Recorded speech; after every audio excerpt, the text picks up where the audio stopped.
the most in the NFL by any coach in the last 35 years. That's a bad Is he on the hot seat? That's a bad stat.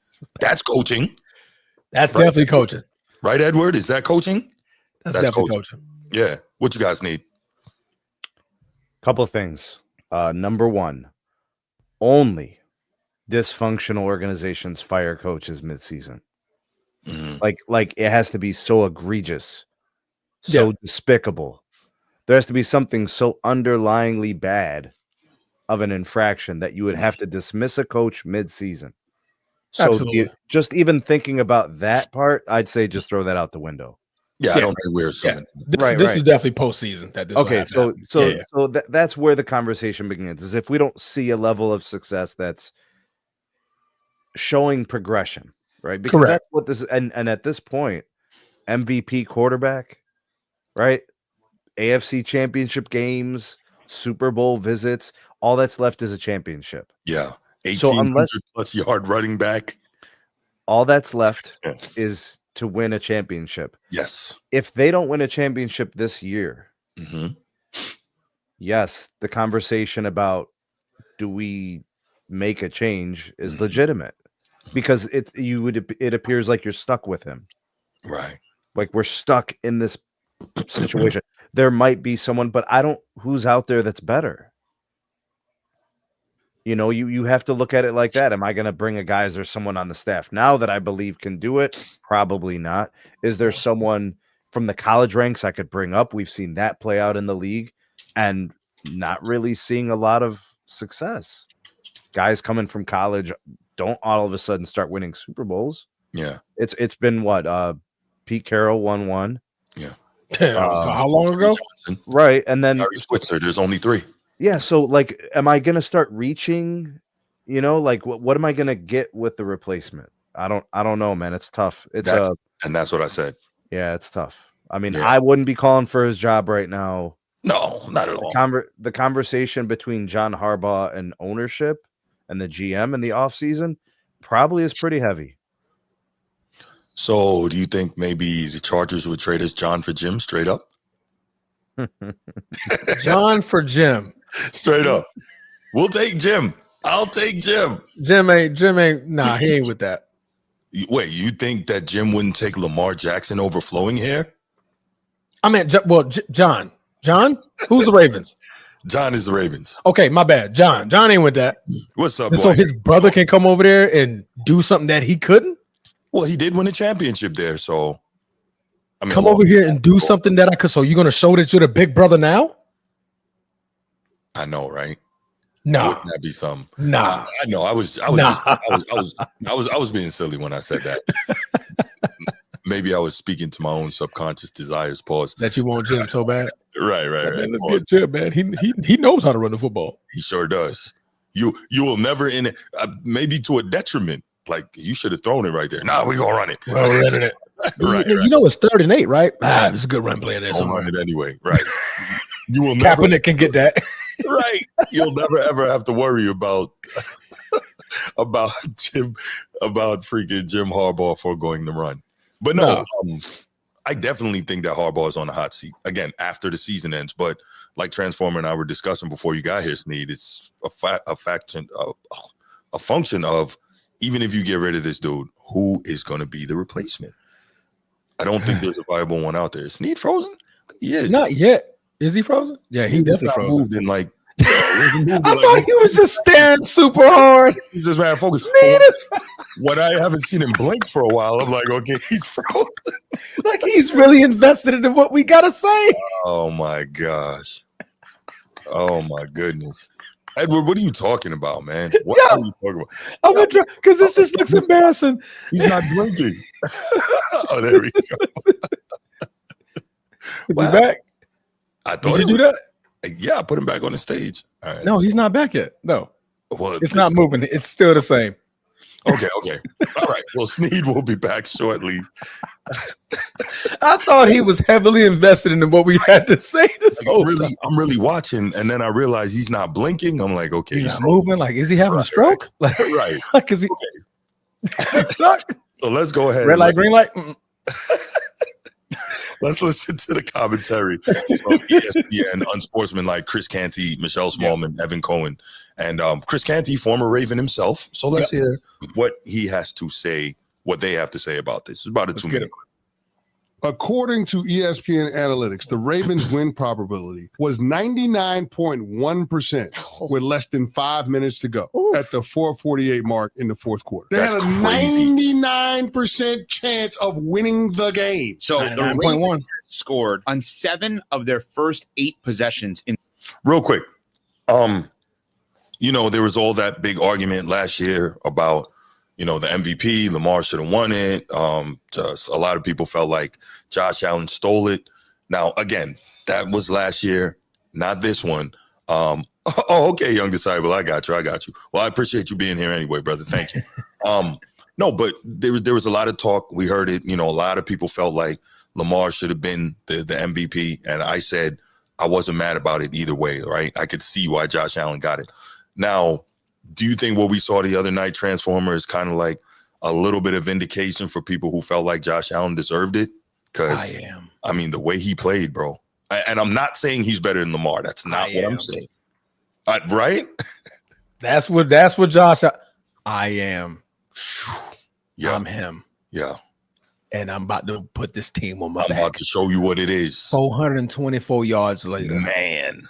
I'm winning the game. 250 plus yards in the fourth quarter alone. Like, I'm about to cook. Right? Watch me work. What do they say? Crack the door. I'm gonna kick it open. That's what he did. They cracked it with that fumble, and he went nuts. But let's mind you, their leading rusher was 44 yards. That was James Cook. He had 30. The rest of that, I'm him. I'm him. Right. All right. Let's continue with the clip. In this game, with 4+ minutes to go, Buffalo was down 40-25. They then scored on 4 of their 5 possessions in the fourth quarter. And the final drives, the Ravens punted. The Bills had a 10-play, 80-yard drive that resulted in a Keon Coleman touchdown. Then Ed Oliver, who was great all throughout this game, had an early sack that was impressive on Lamar, forced a fumble on Derrick Henry. Josh Allen, a touchdown. All of a sudden, you're back in the mix. The Ravens go 3 and out. We'll get to that decision to punt it away. And the Bills get the ball back. Game-winning field goal by Matt Prater. And here's the thing, the Ravens really did themselves a disservice because after the Derrick Henry touchdown, they shut down on offense. You can't go 3 and out, fumble, 3 and out. Not against Josh Allen and these Buffalo Bills, not the way that Josh Allen was playing in the second half. I mean, the Buffalo Bills held the ball for over 20 minutes in the second half alone. Outside of the 3 touchdowns, the Baltimore Ravens only had 4 first downs in the second half. There's no way I'm giving the ball back to Josh Allen with that time. I've got to find a way to be able to convert on that 4th and 3, even though I'm backed up deep in my own territory. You had to win that game. That's not one of those that you can avoid losing. You have to go win the game. And in that instance, John Harbaugh's got to make a different decision. And I get it. Hindsight is going to be 20/20. Sure. But you have to be able to feel the heartbeat of the game if you're the head coach. And I thought Harbs missed the mark just a little bit by deciding to punt the ball back to Josh Allen, just the way that Josh and that Bills offense was rolling in that fourth quarter. The Ravens have now lost 8 games since 2021, which they had a win probability of at least 90%. They get in their own way. And so to see a huge game last night on the road versus a team that's going to be in the mix against you to get to the Super Bowl where you have self-inflicted wounds again, that's problematic. That's what we talk about when we say, should Harbaugh be on the hot seat, man? A lot of this stuff is coaching. These type of late game gaffes, these type consistently, now it's to the point of realistically, it's consistently giving away, you know, these late game leads and losing these type of things. It's coaching. And I don't know if I said it on this show. One of the things I said is that, first of all, Harbaugh is a special teams coach, right? So I think that he needs to work up some special teams trick plays or some gadget plays on special teams in order to try and facilitate some extra possessions for situations like this. Also, I think that he needs to get with Zach Orr, the defensive coordinator, and they need to start making a focus on trying to force turnovers, whether it's like, okay, remember in college football, Frank Beamer, that coached Virginia Tech for years and years, right? I remember he had his specialty called Beamer ball, consistently leading the country in non-offensive touchdowns and points scored, right? This, I think, is something that you need to try and incorporate because, as you see, the Ravens have a habit of giving these games away. So you need to find a way to manufacture non-offensive points. You need to find a way to manufacture extra possessions, right? And this is something I talked about. And I know you guys are going to get sick of hearing it, but I look at my Irish last year, and if I'm honest, they shouldn't have been in the national championship game. But guess what? They led the league in turnover, the country in turnovers forced last year and points off of those turnovers, right? What did the defense do? Gave their offense extra opportunities, right? And I'm not just saying this because I love Notre Dame, but, in terms of football, it was a recipe for success. Now, you can't live on that, right? But if you make it a regular part of your training and a regular part of your gameplay, it can help you a lot. I mean, do you guys think I'm way off on that, or do you think this is something that can be instituted? Because if you're talking about Harbaugh having issues with coaching, these are all things that you got to start trying stuff. All right. I mean, you were good until you started saying the Notre Dame stuff. But Snead, go ahead. Fair enough. I'm gonna just look at the game to see what went wrong technically. I mean, we watched the game, so we know like what happened and how it all happened. But are we going play by play? No. But the Ravens lost one fumble. Right. One. The Bills lost none. We know what turnovers do. That's what this boils down to. And at an inopportune time. Okay, so Josh Allen gets the ball back. By the way, how many quarterbacks can do what Josh Allen just did? Very, very few. One. So here's my point. You want me to reconstruct my defensive philosophy because what Josh Allen just did to me? No. I want you to augment your defensive philosophy based on what we see as a cultural issue. I think the more cultural issue would be something like the 7 penalties they had. Mm-hmm. See, I can collectively look at this. I can collectively look at this and say we had 7 penalties, which it added up to like 50 some yards. Mm-hmm. You had the 1 lost fumble at the worst possible time from the best running back. Yeah. So all those things, bro. Third down, they were 6 of 11 on third down, so that's not bad. You're better than 50%. Right. The first downs in the second half is probably what costed them because time. Baltimore didn't get the ball back. Mm-hmm. Josh Allen was the last one with the ball. And then your defense was bending. It was bending. It didn't break. I mean, hell, it was like a shoestring tackle. But I'm just saying it was bending for the whole second half. Right. So what was the defensive coordinator calling differently? I mean, is it really that Josh Allen all of a sudden decided my time now? It's the second half. It's a lot of things. This is a soup. This is a soup of things. We could come up with 3, 4, 5, 6 things. So augmenting the defense, what are you going to do, Bruce? You want to coach them to punch the ball out better? What do you want to do, sir? I mean, but aren't those little things that you can add in there though? Right. You could try, but it was a fumble loss that dictated this game. No, I totally get it, but I'm not just boiling it down to this game when we're talking about Harbaugh being on the hot seat. This is just the latest in a series of these type of events that have happened, right? And when you have a series of these type of events that happen to one team, who has to be responsible for that? The coach. I'm looking back last year, and I remember throws that were perfectly thrown by Lamar Jackson that were dropped by the receiver. Mm-hmm. How much of that am I going to put on John Harbaugh? Right. I mean, I have to look at each situation. What happened?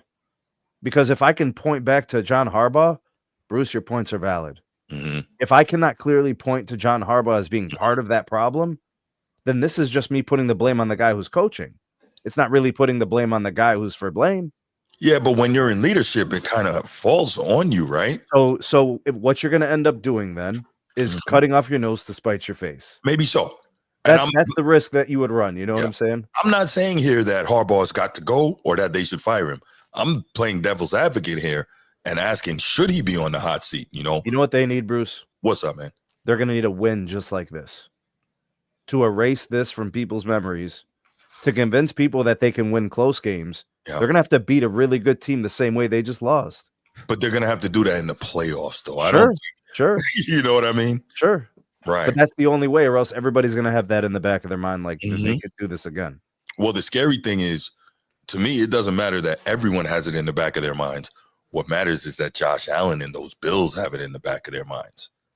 Like, we can beat these guys, you know? We don't have to be afraid of their big, bad Raven roster when they come in here. We can beat these guys. We've done it twice in a row now, you know, and we've done it in incredible fashion, arguably both times. So I don't think the Baltimore defense is as bad as the second half of that Bills game.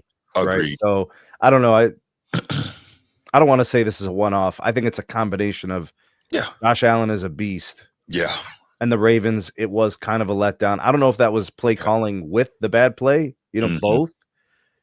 Bad second half. Really, really bad second half. So let's say this too, Snead. As you say, bad second half, it occurs to me. That drive, excuse me, all night, Buffalo could not stop the run. That drive where Derrick Henry fumbles the ball, if the Ravens go down and score, which was likely, right? If the Ravens go down there and score, at that point, they're up by 22 freaking points, 3 touchdowns. 3 TDs. The game is a damn blowout, right? Yeah, yeah. So it went from, like we heard on the clip, 99.1% win percentage. It went from what was a blowout in the NFL, a 15-point lead, to miracle comeback. So that could have been real ugly the other way real fast. So it just goes to show, you know, the way things can flip to the other side so quickly in the NFL. I will add this. Yeah, Trent. We're talking so much about the defense. Mm-hmm. I'm blaming that offense. Well, the fumble and then also no first downs, right? Going 3 and out, right? The fourth quarter. Yeah. I'm blaming that offense. You played to not lose. Yes. You didn't play to win. That's one of your major problems. You played to not lose. We're going to go back. This is the fourth quarter. Other than the big touchdown run for 46 yards, that was at the beginning of the fourth quarter. Right. With 12 minutes and I'll take that back. 11:42.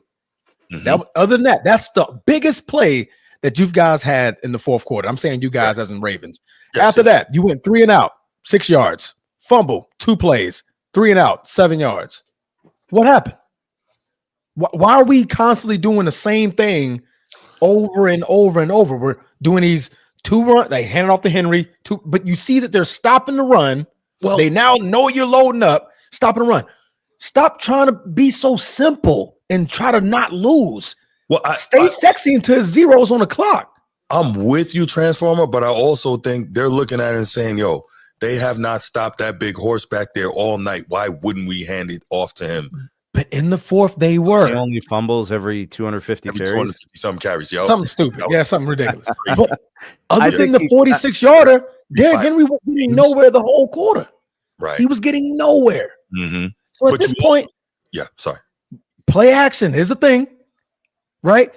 Lamar Jackson is still your quarterback, but we're waiting until the third down for 3 out of the 3 punts that you guys gave in the fourth quarter. You waited to the third down to put the ball in Lamar Jackson's hands.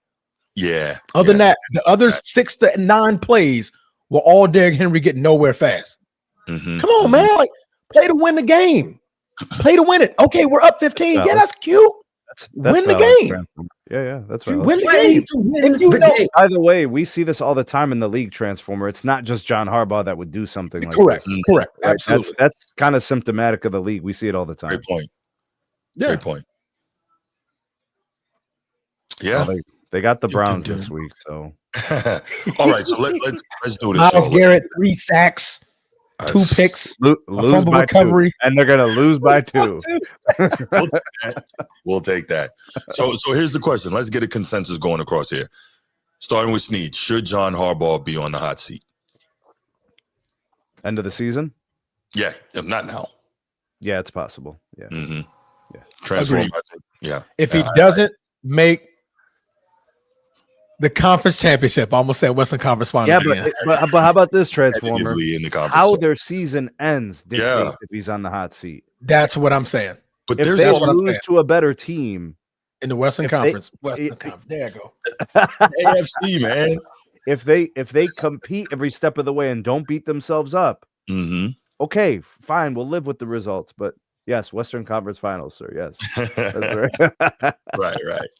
No, but I think that we're looking at this thing too, and we're saying you're the Ravens. You just showed that despite the loss, you're arguably right there as the best team in football. Arguably right there.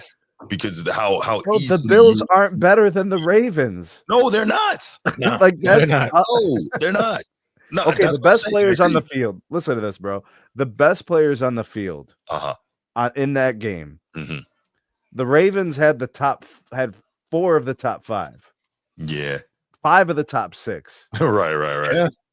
You know what I mean? Like Zay Flowers was unstoppable. Balling. We have about 138, something like that through the air. And you didn't even know. I just had Yeah.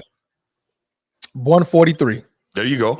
Derrick Henry had the 169. one of the best running back performances I've seen in the last 2-3 years. Yeah, it was vicious. He was a top running back this week. yeah.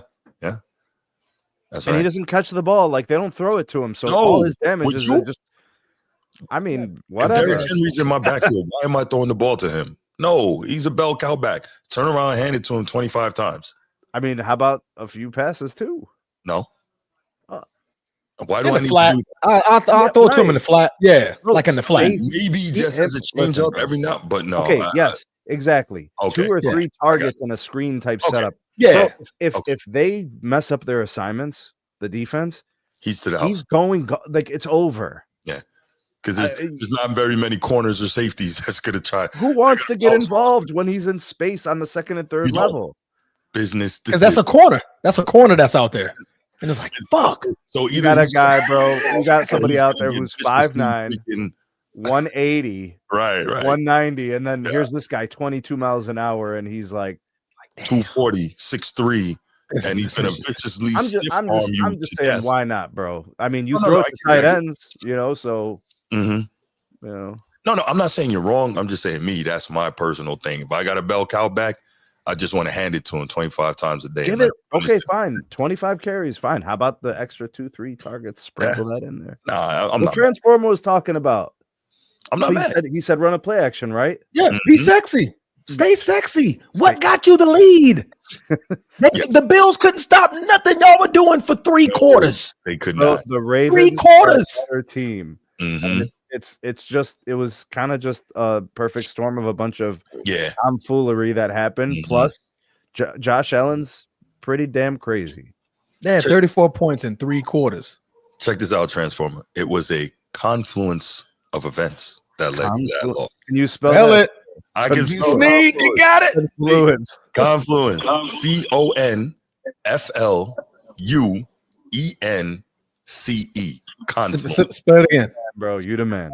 Okay. Yeah. CONFLUENCE. Uh-huh. Confluence. All right, now Correct. I got a word for you. You got Okay. it. Spell it. You all got right? Deoxyribonucleic acid. It would Wow. take a second, because okay, hold on. So hold That's on. biology. But I got you. Man, Bruce, I was gonna say go ahead. OXY deoxy RIB ribo new NUCLEIC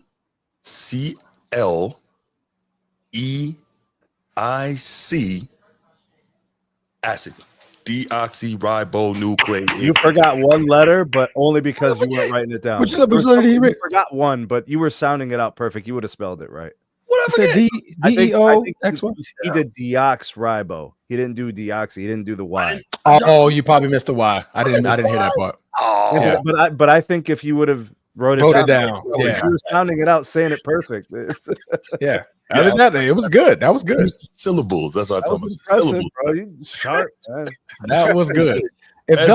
For those who do not know, that is DNA. If you DNA. have the word out, guys, that's biology for you. Yes, DNA. That's why we just say the acronym. Edward was good, man. What's going on, fellas? How All everybody right. doing on Hey. the panel? Man, you Right, can uh, never wait for us to open the phone lines. You just be calling at random, huh? You- Bruce. I see. Look, I was gonna ask you to spell cap, but you know, Really? you got that on. That's Come on, what we're Bruce. doing. Cold blooded. I'm not gonna.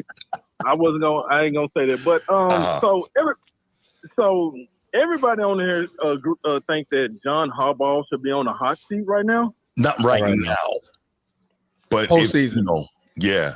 A bad ending to the season and some of these Mhm. kind of losses will get the seat cooking a little bit. Right. What?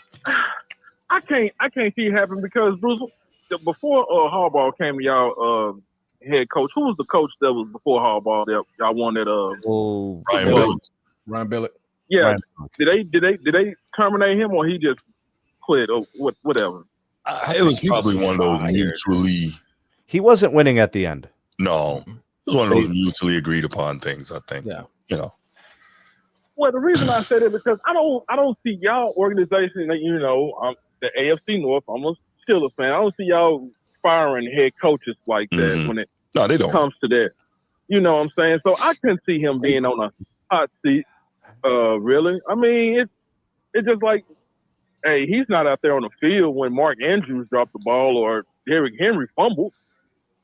So I can't see that. But who do you Go attribute ahead. all these late game collapses to? I get what you're saying, but at some point, like, is it leadership? Is it culture? Something's happening somewhere, or You not? think the defense was tired at the end of the game? I would assume so. Possession. 3 and outs don't help the defense at all. Defense don't get no break. Right? They turn around, gotta go right back out there.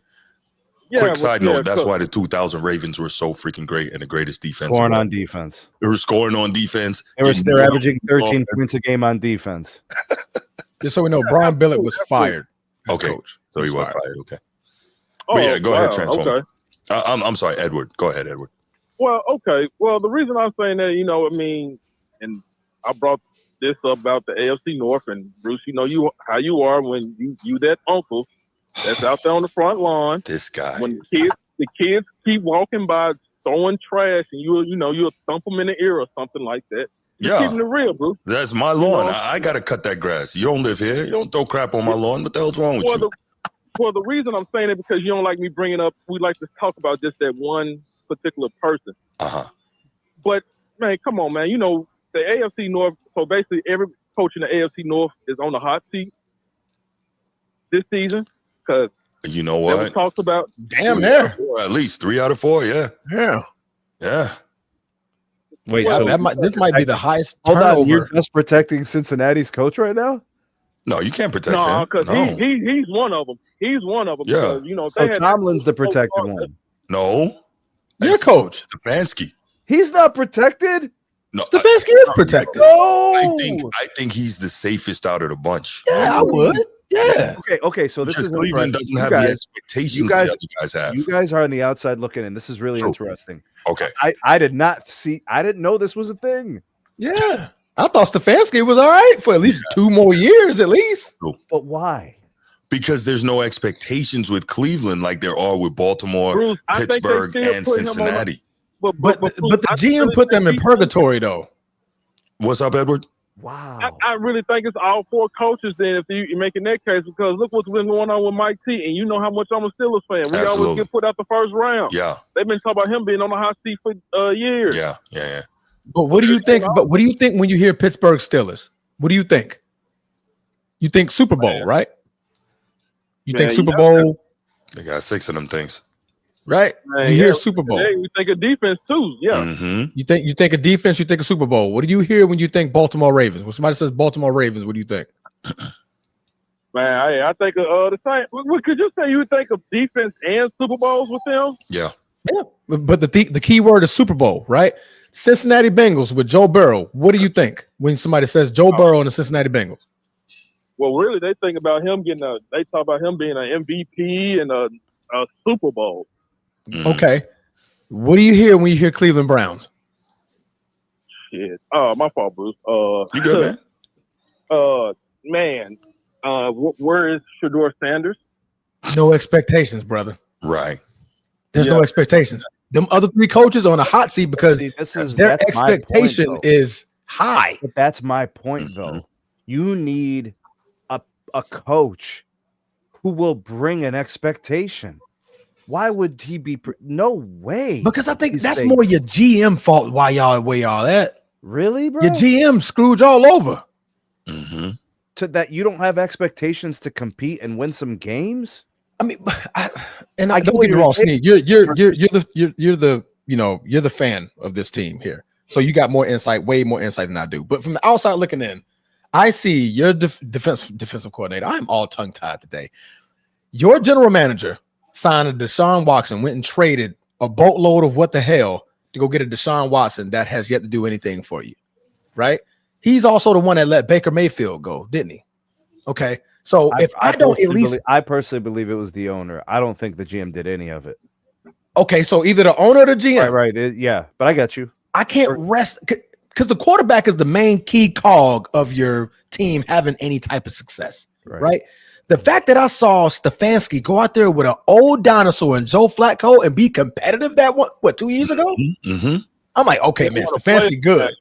He obviously he's coaching because nobody that man came off of his couch, and y'all were in games off of the couch. Let me show you this. There's proof that coaches can do well and be fired. Right. Like we see it in the NBA. We see it in the NFL. We see it all over the place where a coach can be good and they could still just fire his ass. Yeah, I hear you on that now. And the Browns have been dysfunctional. They could fire Stefanski for no reason. I just thought. Sneak, quick question, bro. I forgot, man. Did y'all cut Nick Chubb? We didn't re-sign him. No. Yeah, he's in Houston. And he was a bell cow, but man, that offensive line couldn't protect him. I mean, he kept breaking the injuries. So, yeah. No, he had a couple of really bad injuries over the course of his career. But his best years are thanks behind to your Steelers, by the way. Yeah, his best years are behind him, but he had great years. And yeah, he absolutely had great years in Cleveland. Yeah, absolutely, I agree with that. Yeah, but it was certain games that seasons. You've been like, hey, you got Nick Chubb, you play through your running back when you got a guy like that. So that's what I'm saying. I mean, even though I know he couldn't stay healthy, but but my take was that fellas, man, I couldn't see him being on a hot seat because if that's the case, 3 coaches out of the AFC North should be on the hot seat this season, and I'm a Steelers fan, so you already know I'm not over here capping. Ain't that right, Bruce? You gonna stop that, man? Man, Bruce, I'm just saying, bro. But I'm gonna I know B more want to call in. And all that, you know what I'm saying? He gonna probably have something to say about it. I'm gonna keep watching the show. Great show tonight, fellas. I appreciate it. Kevin Stefanski has been coached for 6 years. Did you know he had 4 different quarterbacks? That was his top passer. See, I can't put that on him. That's the GM. I don't put it on him either. But I know I'm firing your GM. But I know what types of dysfunctional moves this organization does. Okay, when you put it like that, I can agree with you. Very dysfunctional. He doesn't deserve to get fired. Okay, that's what I thought you were saying. I'm like, why you deserve to get fired? Yeah, I got what you're saying now. I got what you're saying. I'm picking up what you're putting down, Sneed. Did we have a call? No. Oh, okay. I thought we was waiting on somebody. No. Baker Mayfield, Jacoby Brissett, but that's a big one. Yeah. Joe Flacco, Jameis Winston, Joe Flacco. I know they got to be mad that they let Baker up out of there. Mind you, how much is Deshaun Watson getting paid? $230. He's not on this list at all. He was never your top passer. And then the owner is talking about how he needs a new stadium and he wants the city to pay. Really? Boy, please. You guys don't even know, man. Yeah, he got dough too. He's a minority owner of the Bucks. You don't even know what we're living over here, bro. Bruce, what up, man? What's up with your boys tonight, man? All right. What's up, man? What's good, man? What's going Transform with me? What up, man? Yes, Harbaugh is on the hot seat. If not, he should be. If you're a true Raven, and you already know, prior to Lamar starting, and when Flacco got hurt, he was on the Scotty said he was getting ready to fire him that next game. Yep. Mm-hmm. So that's truthfully, Harbaugh walks around like this big bag. Hold up, Baltimore Bruce, real quick. Answer this for me. Who believed in Lamar the whole way? He did. Ozzie Newsome. Who believed in Lamar the whole way from day one?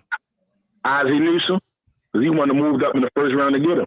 So John Harbaugh investing every bit and shred of resources, time, and energy into it. Listen, of course he had to do it because his ass was gone. The Scotty was firm on that. Yeah, I was about to say Lamar did save his job. Man, You could go back and look at the transcript. Scotty said he was the one game away for chopping his block off. I think legitimately John Harbaugh loves Lamar Jackson. Like he does. He loves him, but they got to do with business. The Ravens haven't been in the Super Bowl in 13 years. 13 years, bro. Damn. We had squads to get there plenty of time, especially these past 5 years. What about the big trust year? We put that one that year and lost to Tennessee. Understand? So what about Lamar MVP year last year? And what about the year we lost to Kansas City? Listen, this time is up. Sometimes you got to burn the house down, man. You got to rebuild, and destroy, bro. And the Ravens dropped the ball 2 years ago. We had our future coach. It was John Harbaugh. It had some humility and some humility. He would have did a Bruce Arians. Let's move up to the front office and put Mike McDonald as the coach. We had our coach in place. I did but not. I guess Yeah. But Scotty, you know, and Eric DeCosta, I guess that's one of his guys. I guess they all live right next to each other out on his mill, like next door to each other. That's kind of weird, but definitely weird. I don't want to live next to nobody. Yes, I'm not trying to live right next to my boss. Yeah. Nah, man, Spacio. If you have a, Let alone my boss. you got to see this dude when you're pulling in. Each other, yo, out Owens Mills, Maryland. That's where all the Ravens basically live, Owens Mills. Yeah. So they live right next to each other. But Harbaugh time is up. He's smarter than what he is. And that 4th and 3, come on, man. You know damn well. Come on. It's common sense, bro. It don't take a goddamn rocket scientist to know you're going to put the ball back in Josh's hand when he cooking us like this. He hot right now. They would have got that 3. That's all they RPO. Derrick Henry and Lamar would have been, man, everybody would have been on Derrick Henry on that play. If not, you would have had the option to throw it to somebody in the flat. I mean, it should have been a run pass option, RPO. That's what it should have been, that 4th and 3. Easy. That would have been an easy 3 yards. That's why everybody's so upset about him. And Harbaugh, you have as a head coach, RPO is riskier than a standard rush, though. But not with number 8 back there. Right. So Bruce, it's funny because John Harbaugh for years has been getting ripped by the media and whatnot for having too much confidence in Lamar Jackson on 4th down. And when he's supposed to have it, that's when he decides not to. That's crazy, right? Right. Yeah, man. Right. I'm with you, Bruce. I'm with you. Then they talk about all this. But, you know, it was a little luck involved for Buffalo. Yes, Josh Allen had a great game in that 8-minute pocket. But let's say the 4th quarter. But he had 2 interceptions we had directly in our hand that we dropped. Yep. Absolutely. Malik Starks had one, and I knew Uze had one. Mm-hmm. And let's not forget the tip pass to Keon Coleman. Mm-hmm. The motherfucker ball just fluttering in the air. The cornerbacks looking at the ball like they dumb. That's true. And on that 2-point conversion, Josh Allen threw it right to my guy, Kyle Hamilton. Go right home. Then check this out. You got on that 4th and I think it was 4th and 2. Jesus Christ. They sent the bomb blitz. I roll from hell, bro. Everybody.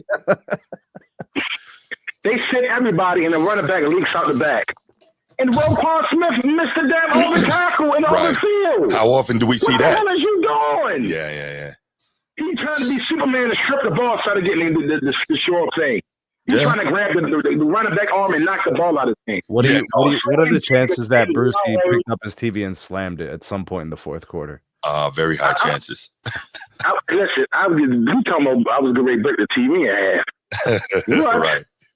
But there was so many chances that we had. Yeah. Man, it's all we will be okay.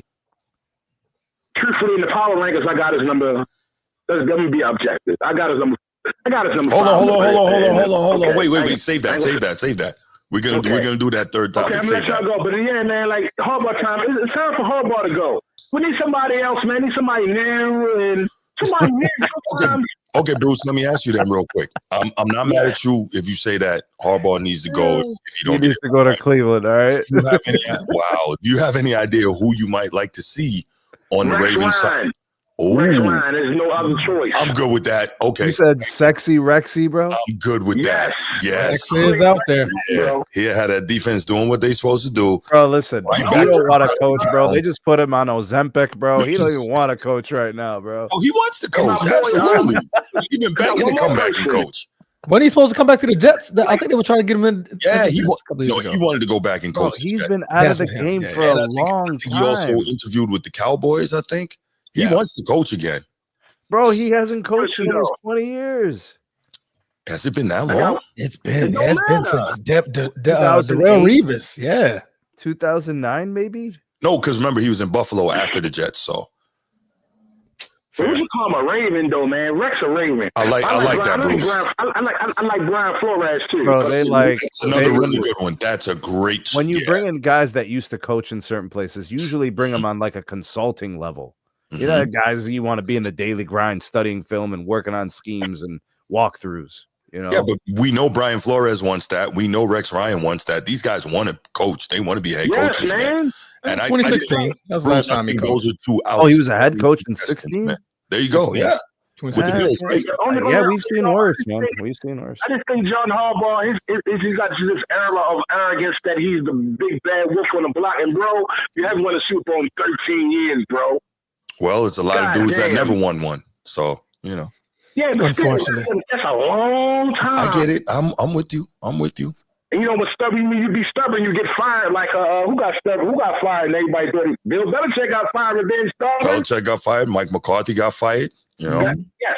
So, all right, man, I catch up with you in the next one. All right, brother. Thanks for the call, man. That was a great call from right. Bruce. All right, bro. All right, brother. You know he's always going to come with the passion. Man, I'm especially about surprised. them Ravens. I'm surprised Rex Ryan coached last decade. Yeah. I really Yeah. thought it was like 2010 or something, 2009. I was agreeing with you too. He coached the Jets all the way It up to just seems so 2014. long ago because he's been on ESPN up there sometimes. It's like, Yeah. Yeah. No, he wants desperately to be a head coach in the NFL again. Well, my question is, why isn't he? That's an excellent question. Beautiful. Like, Yeah. I know why John Gruden isn't one. Oh, we know that. I You think see it's what I'm more so to saying? do. I I think think me Rex personally, I think it's maybe more so to do with the club. age. I don't think it's the age. He's not that old. I think he's not a part of Bro, the club. Pete Carroll's like And I think 77. Pete Carroll's like 75. Yeah, he's old. But that's an anomaly. Yeah. These franchises are hiring 30-year-old coaches. If they ain't in their 30s, they ain't hiring them. Look at every coach in the NFL right now. Yeah. They're Like, in their 30s. The Buccaneers, or not Bucket Texans. Liam Cohen in Jacksonville, Rams. my coach. Yeah. 49. Yeah. What? 49. Well, how old is Sean McVay? Not Sean McVay. What's that boy Shanahan? in San Fran? Shanahan. He in his probably 40s. just turned 40 or something like that. Right. Mhm. These guys have been coaching for several years and they're just crossing 40. Just crossing 40. Yeah. They've been coaches for like 5 seasons. Yeah. Like these guys are high. Everybody's young. Yeah. Pete Carroll, that's an anomaly. The guy I in think Arizona, the Ravens are how just old is like, he? huh? How old is the guy in Arizona? Who is in Arizona? Good question. Kyler Murray's head coach is a younger guy. Yeah, he's young. Because he coached him at in college, didn't he? Yeah. And then What's that kid's name? Miami's coach isn't that old, but he's probably on his way out. Yeah, he's definitely about to be fired. I think I'm older than Mike McDaniel. Yeah, That's not being funny. Miami's crazy. We're gonna have to do an episode on Miami. Oh man, they got some serious issues. Jonathan Gannon is their head coach now. He's 42. Yeah. He's 42 years old. Yeah. I Younger mean, than you. he became head coach in his 30s. These guys don't even have gray hairs yet. They're getting the No. gray hairs now, and they've been coaches for like 7 years. Exactly, man. So like Rex Ryan, I mean, that could probably be why. Man, everybody's going with the young, flashier coaches, better in the locker room type coaches. All he's because got to do is go on Ozempic, bro, and then he'll look younger, and everybody will be like trying to hire him, bro. Wow. Ozempic. The problem with Ozempic, bro, is Rexy's wow. gonna lose all the muscle too, bro. That's Oh the yeah. problem. That's what they say. And Rexy is a big dude too, man. Him and his Rexy is a brother. big dude. We used to have his brother was our defensive coordinator. Who, Rob Ryan? Mhm. Bro, those guys got energy though. And I can see why people are enamored, like they really love the game. Yeah. They got, and I think his passion may be what turns off his locker room. Really? This era is different, Sneed. It ain't us. Rex Ryan could come in here and talk to all three of us, and we get fired up. Bro, we're going to go through the wall with him. We're going to go through the wall. Let's go. These 22, 23, 24, they don't want to hear all that. They're like, man, this guy's tripping over here, man. Who the fuck are you yelling at, man? Like, I'm a $100 million player, man. Right. I make his salary in 2 weeks. Mm-hmm. You know what I mean? So I think that I do think that has a lot to do with it, man. The Pete Carroll thing, that's an anomaly. I think the Raiders ain't had nothing else to do. Like, yeah, man, let's get Pete Carroll over here. Man. We ain't doing that. Do that stuff. They always do it. Ever since the Tuck rule, the Raiders have been in purgatory. Ever since the Tuck rule, that ruined their franchise, man. Sure did. There was another play where the dude, was it Rudd or whatever? He like slammed his helmet in the middle of the game, took it off, ripped it off, got a penalty. They've had a couple of issues. They're not the only. I can't even remember. Yeah, there's some stupid things that happen out there in the league, and then the John Gruden thing. Yeah, the emails. That was right after the Super Bowl. I mean, not Super Bowl, the conference championship, whatever. Western Conference Finals. Right. No, I said it right that time. Conference championship. There you go. I was right. Okay, never mind. We were just making fun of you. Yes. Oh God. That's been kicking my ass all damn day. We're not really making fun. Transformer is like easy going about it. He ain't too stressed about it. He's just like, man, I'm pissed at myself. I keep saying it. For real. Sneed, I saw a WC and I was like, Western Conference. They kept making the Western Conference Finals. When? I don't remember that. I only remember him making it once. And then Bruce said, he was like, no, man, you're thinking conference championship game. And I'm like, championships, yeah. Right. So WC stands for wild card, Bruce. I was like, damn it. Yeah. WC is wild card. I don't know what I was thinking, man. But all right, man. Is that it? That's the last call we got? Yeah, that's the last call we got. All right, let's get to the pick 'em, y'all. Ooh, here we go again. Pick 'em. Here we go again, guys. So last week we had the week 1 pick'ems. This week is a new week. We got it all up out of our systems. We got it all summered up, and we see what our teams are looking like. The Steelers are on cloud 9. The Ravens are on cloud 0. The Green Bay Packers are back on cloud 9. The Cleveland Browns are back on cloud 0. So it's a good mixture of a whole lot what's going on this week, guys. So we're super excited. You know, both of y'all lost in heartbreaking fashion too. It was just made me mad. I was definitely mad at the Browns game. Sneed, I was a whole fan for a quarter. Transformer was like at least a little bit invested. I was invested in that game. You know what I mean? I was rooting. But Myles Garrett was getting the sack. I'm like, yes, come on, let's do it. I'm like, offense, don't turn the ball over. Never mind. like Sneed, I was pissed for you, Sneed. Sneed, I was pissed. Yeah. If you could have saw, if there was a camera in my house. In America in 1933. 1933? Mm-hmm. Oh boy, that's some good history. Bruce. The Great Depression. Oh God. Was it 1933 or something? Early 30s? 29. Whatever. 1920. Great Depression, bro. That game almost put me into the greatest depression. Like you lost it. You didn't really. The Bengals didn't do anything. They didn't do shit special, Sneed. It wasn't nothing special, bro. Everybody was picking the Bengals like they were some trailblazing team, like they were going to just blow up the league. They are who we thought they were, and we let them off the hook. Shout out to Denny Green, bro. Jesus Christ. Sneed, I'm still pissed. Allow me to finish up my pistivity, bro.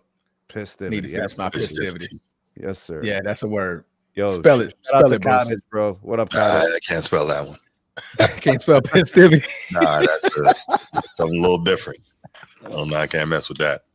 All right, so let's go ahead and kick off the weekly pick'em. Week 2, we're gonna start off with. Oh my gosh, I had lost my whole screen, guys. Give me 2 seconds. So we're gonna start off with the Green Bay Packers are gonna be hosting a juggernaut team that was in the NFC Championship game. I had to think about it at that time. The NFC Championship game last year. The Commanders are going to be coming to play the Packers. Green Bay favored by -3.5. Sneed, let's start off with you today, brother. Who do you have winning the Thursday night game? Packers are hosting, right? Packers are hosting.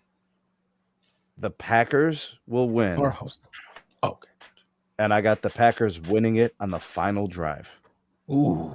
Like, I think the Commanders will be winning at some point in the fourth quarter. I think the Commanders will be winning at some point in the fourth quarter, but they're going to leave too much on the clock, and the Packers are going to march the ball up the field and get the field goal opportunity or score a tud, and they're going to win. And I hate it because I love the Commanders, bro. I think they're a fantastic team, but the Packers are tough, man. I just think they'll get the ball last and they'll win the game on a final possession. So let me get this right. You don't love Green Bay. I just said the Packers. What do you mean?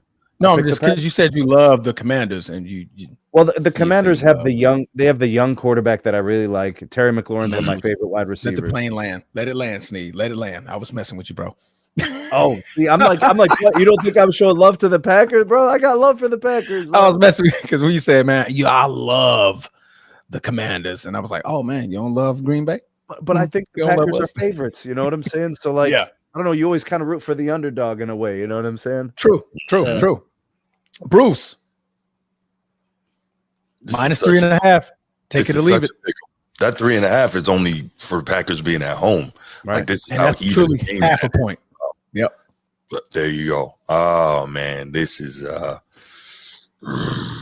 I am going to go against the grain. I'm gonna go with the Commanders. Wow. Upset here, yeah. Upset. Yeah, that's an upset. They're the underdog and they're away, so I'm gonna go with the Commanders on this. And the upset win, yes. It's gonna be a great game. Thursday games that are close. This is gonna be a lot of fun. Yeah. Now, right, go ahead, Transformer. Do your thing. Green Bay. Micah Parsons, full week. Probably going to be implemented more in the defense. Contain Jaden Daniels. Let everything work for itself. We got a defense. We have an offense. But what we cannot do is break containment. I went through this last year when we was playing against Caleb Williams. Right. We let him break containment. And that's how they ended up winning the game. We just couldn't contain him. For some odd reason, our linebacker gets lost in the sauce following somebody else, and Caleb Williams runs free. Don't break contain. Adrian Cooper, I need you on his ass. I need you on no matter what. I don't care who got the ball. You make sure you watching Jaden Daniels the whole time, and I'll let it live. As long as Jaden Daniels doesn't break containment, Green Bay wins. I'm going with my team. Yeah, that goes without saying. I'm going with my team, but that's the reason why. If he can break containment, Commanders will win this game. Who's the X factor offensively for the Packers? For against the Commanders? Yeah. Josh Jacobs. So the running game has to be very defined. Like you got to. It has to be. We have to establish it early. Keep the ball out of Jaden Daniels' hands. Less damage. You know. Before we move on, can I switch my pick? You're singing. What's your pick? Can I switch my pick to Green Bay? Well, do explain why. Michael Parsons in 2 career games against Jaden Daniels, that's 4.5 sacks. That's a stat that I didn't even know. That's a stat. How many games? Will you say this is career? Games. How many games? Because he was. It's only been 2. Yeah, it's only been 2. Because Jaden Daniels last year. 4.5 sacks. Micah, go get Jaden. Right? Micah, go get Jaden. Could we possibly see like a strip sack, like a reverse field, short field? Yes. I can smell it. I can smell what the Rock's cooking, right? I can smell it. Still a young quarterback. There's still mistakes to be made. Correct. Like and I don't think he was battle tested enough from the Giants. And Mike is there. You get what I'm saying? Right. Like that could be a problem. Yeah. But I like to what Sneed was saying. We have to establish the run and establish it early. Keep Jaden Daniels on that sideline. Yeah. Keep that defense fresh to keep running after him. We're gonna have to contain him. If we And don't break containment, we're winning the game.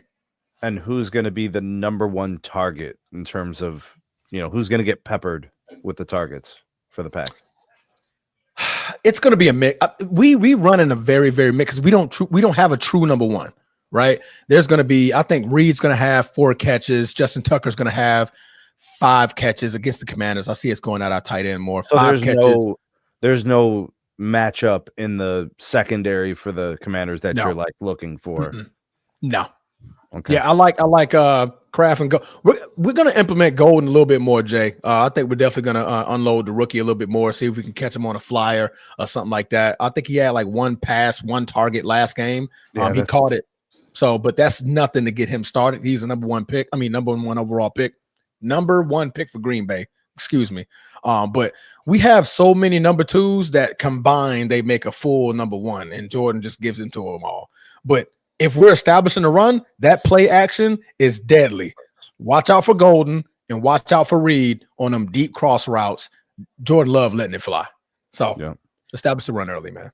But Green Bay by 10. Damn. Yeah, man. The Michael Parsons thing got me hyped.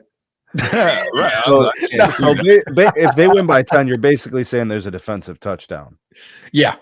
Michael Parsons gets a strip sack for a return for a touchdown. Here we go. I'm wishing upon a star, man. No, I think it's going to be a close game, man. It's going to be a score. One score game for sure. All right. Moving on out of Thursday, we're going to go into Cincinnati. I almost said the Jaguars. Cincinnati Bengals are going to be hosting the Prince, the magic man with the flowing hair, Trevor Lawrence, and Trevor Etienne. Trevor Etienne. The Cincinnati Bengals are only favored by 3.5 at home. Bruce, who we got? Oh, I got Cincinnati, man.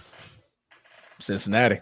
Yeah, man. I truly believe that they understand the urgency of this early season thing, and I don't yet believe in the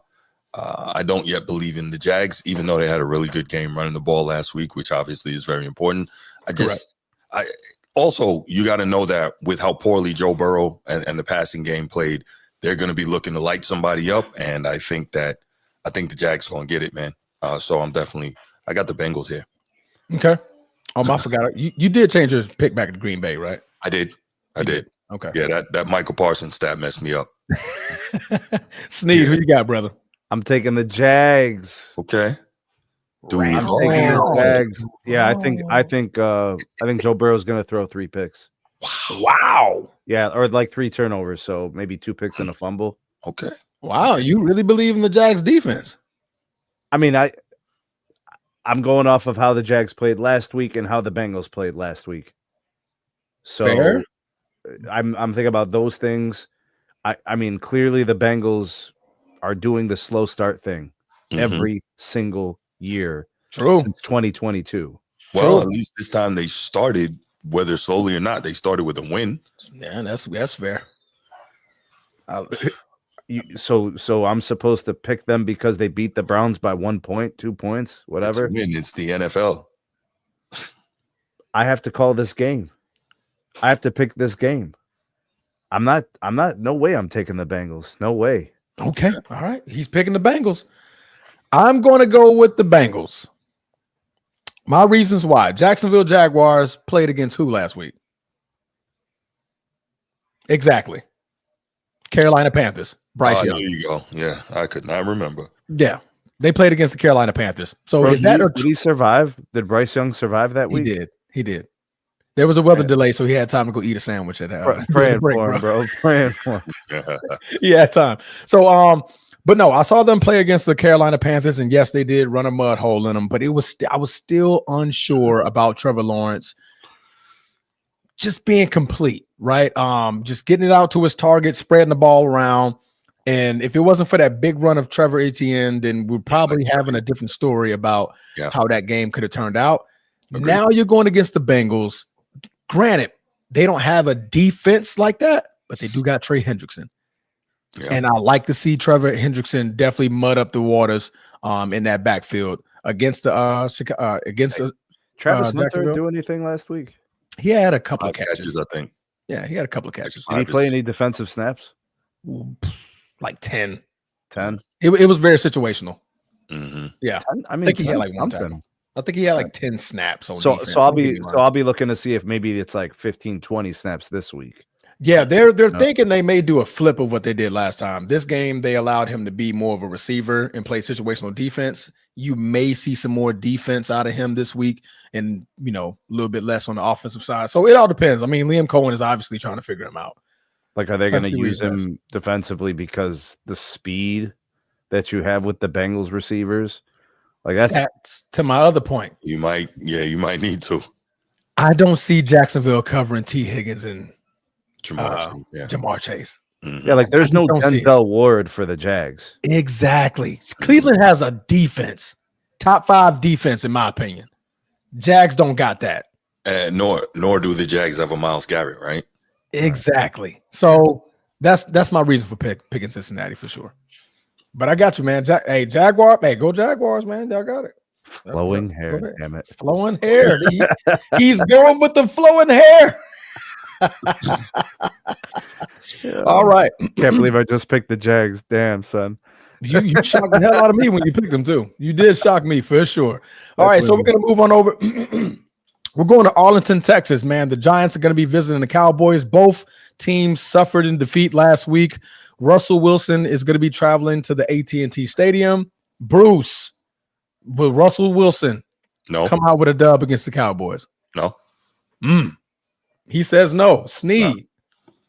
Bro, is Russell Wilson really starting for the Giants? He is starting for the Giants, unfortunately. Well, I'm taking the Cowboys. Cowboys? This is crazy. We're really doing this. New York Giants are really going to start this guy. As bad as I want to pick a man, I'm going to pick Dallas too. Bro, where's Miss Dart, bro? Where is Miss Dart? I miss Dart. Can we throw some darts, bro? Can we do this? Miss Dart. How you doing, Miss Dart? Facts. All right. Pan the camera, through the crowd. Pan the camera. Taylor Swift, that. Yes. That's what we want. Yeah. That and Megan O'Connell. Yeah, because this ain't no chicken cutlets, bro. This is the real deal. Where's Xavier Worthy, mom at? Put her on the screen. We want to see her celebrate. We don't want to see Taylor Swift. Wow. Okay. We don't want to see. I'll see. Show Sierra shit. So her. I would see Sierra over Taylor Swift. Yes. Yes. That's the. I mean, if we're doing a comparison, yes, you are correct, sir. That's what I'm saying, Sneak. I would rather that. Show me that, right? Yeah. But yeah, man, I think we're all going with Dallas. I mean, the Giants, obviously, they got Russell Wilson, and until they start Jackson Dart, I'm probably not going to pick the Giants to win any football game. I mean, it would be a coin flip with Jameis, at least. Yeah, their defense is legit. I do like their defense though. But Russell Wilson obviously showed me nothing last week. All right, we're going to travel on to D-Town, the Bears and Caleb Williams, and him fumbling a whole fourth quarter lead and letting the Minnesota Vikings go 21 points unanswered last week. He gets to redeem himself against the team who had Jared Goff running like a gazelle from Micah Parsons. So Sneed, Detroit is favored by 6.5 at home in Detroit. Is Caleb Williams, Mr. Fingernails himself, going to be able to get it done against the gazelle, Jared Goff? Man, hell to the no. I'm going to take the Lions, bro. And actually, either one or the other, J-Mo or Amon-Ra is going to go for like 10 receptions, 150 yards, and 2 tuds or something. Yeah. Somebody's going to blow up. Jared Goff's going to have like 3-4 tuds, and he's going to throw for like 290, 300 yards or something. And even the running backs are going to get, they'll get busy because, they'll just have the possession the whole time. Caleb Williams is going to have more turnovers. He's going to be forced to have to do things. Yeah. Because he's going to be playing from behind because the Lions are going to score. Yeah. So it's going to be the game flow is going to really put him in a predicament where he's going to be at risk for a lot of turnovers. This is going to be tough. It's going to be a lot of points for the Lions. Like it. Bruce. Yo. Who you got? Lions, man. I just needed to be for sure. The crowd. The right. No, the Lions are going to win this game. I won't believe in Caleb until I see it and see it consistently. I don't. his style of play doesn't really match up with what Ben Johnson wants to do. Now he's got the talent. If he can be mentally enough, maybe he'll be able to figure it out. But his style of play doesn't match up.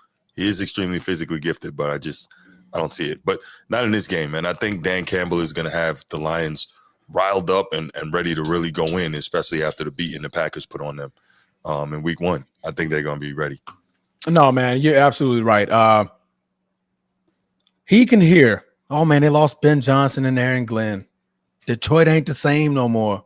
Detroit can be had. The offense just ain't the same. Mm-hmm. The players are still there.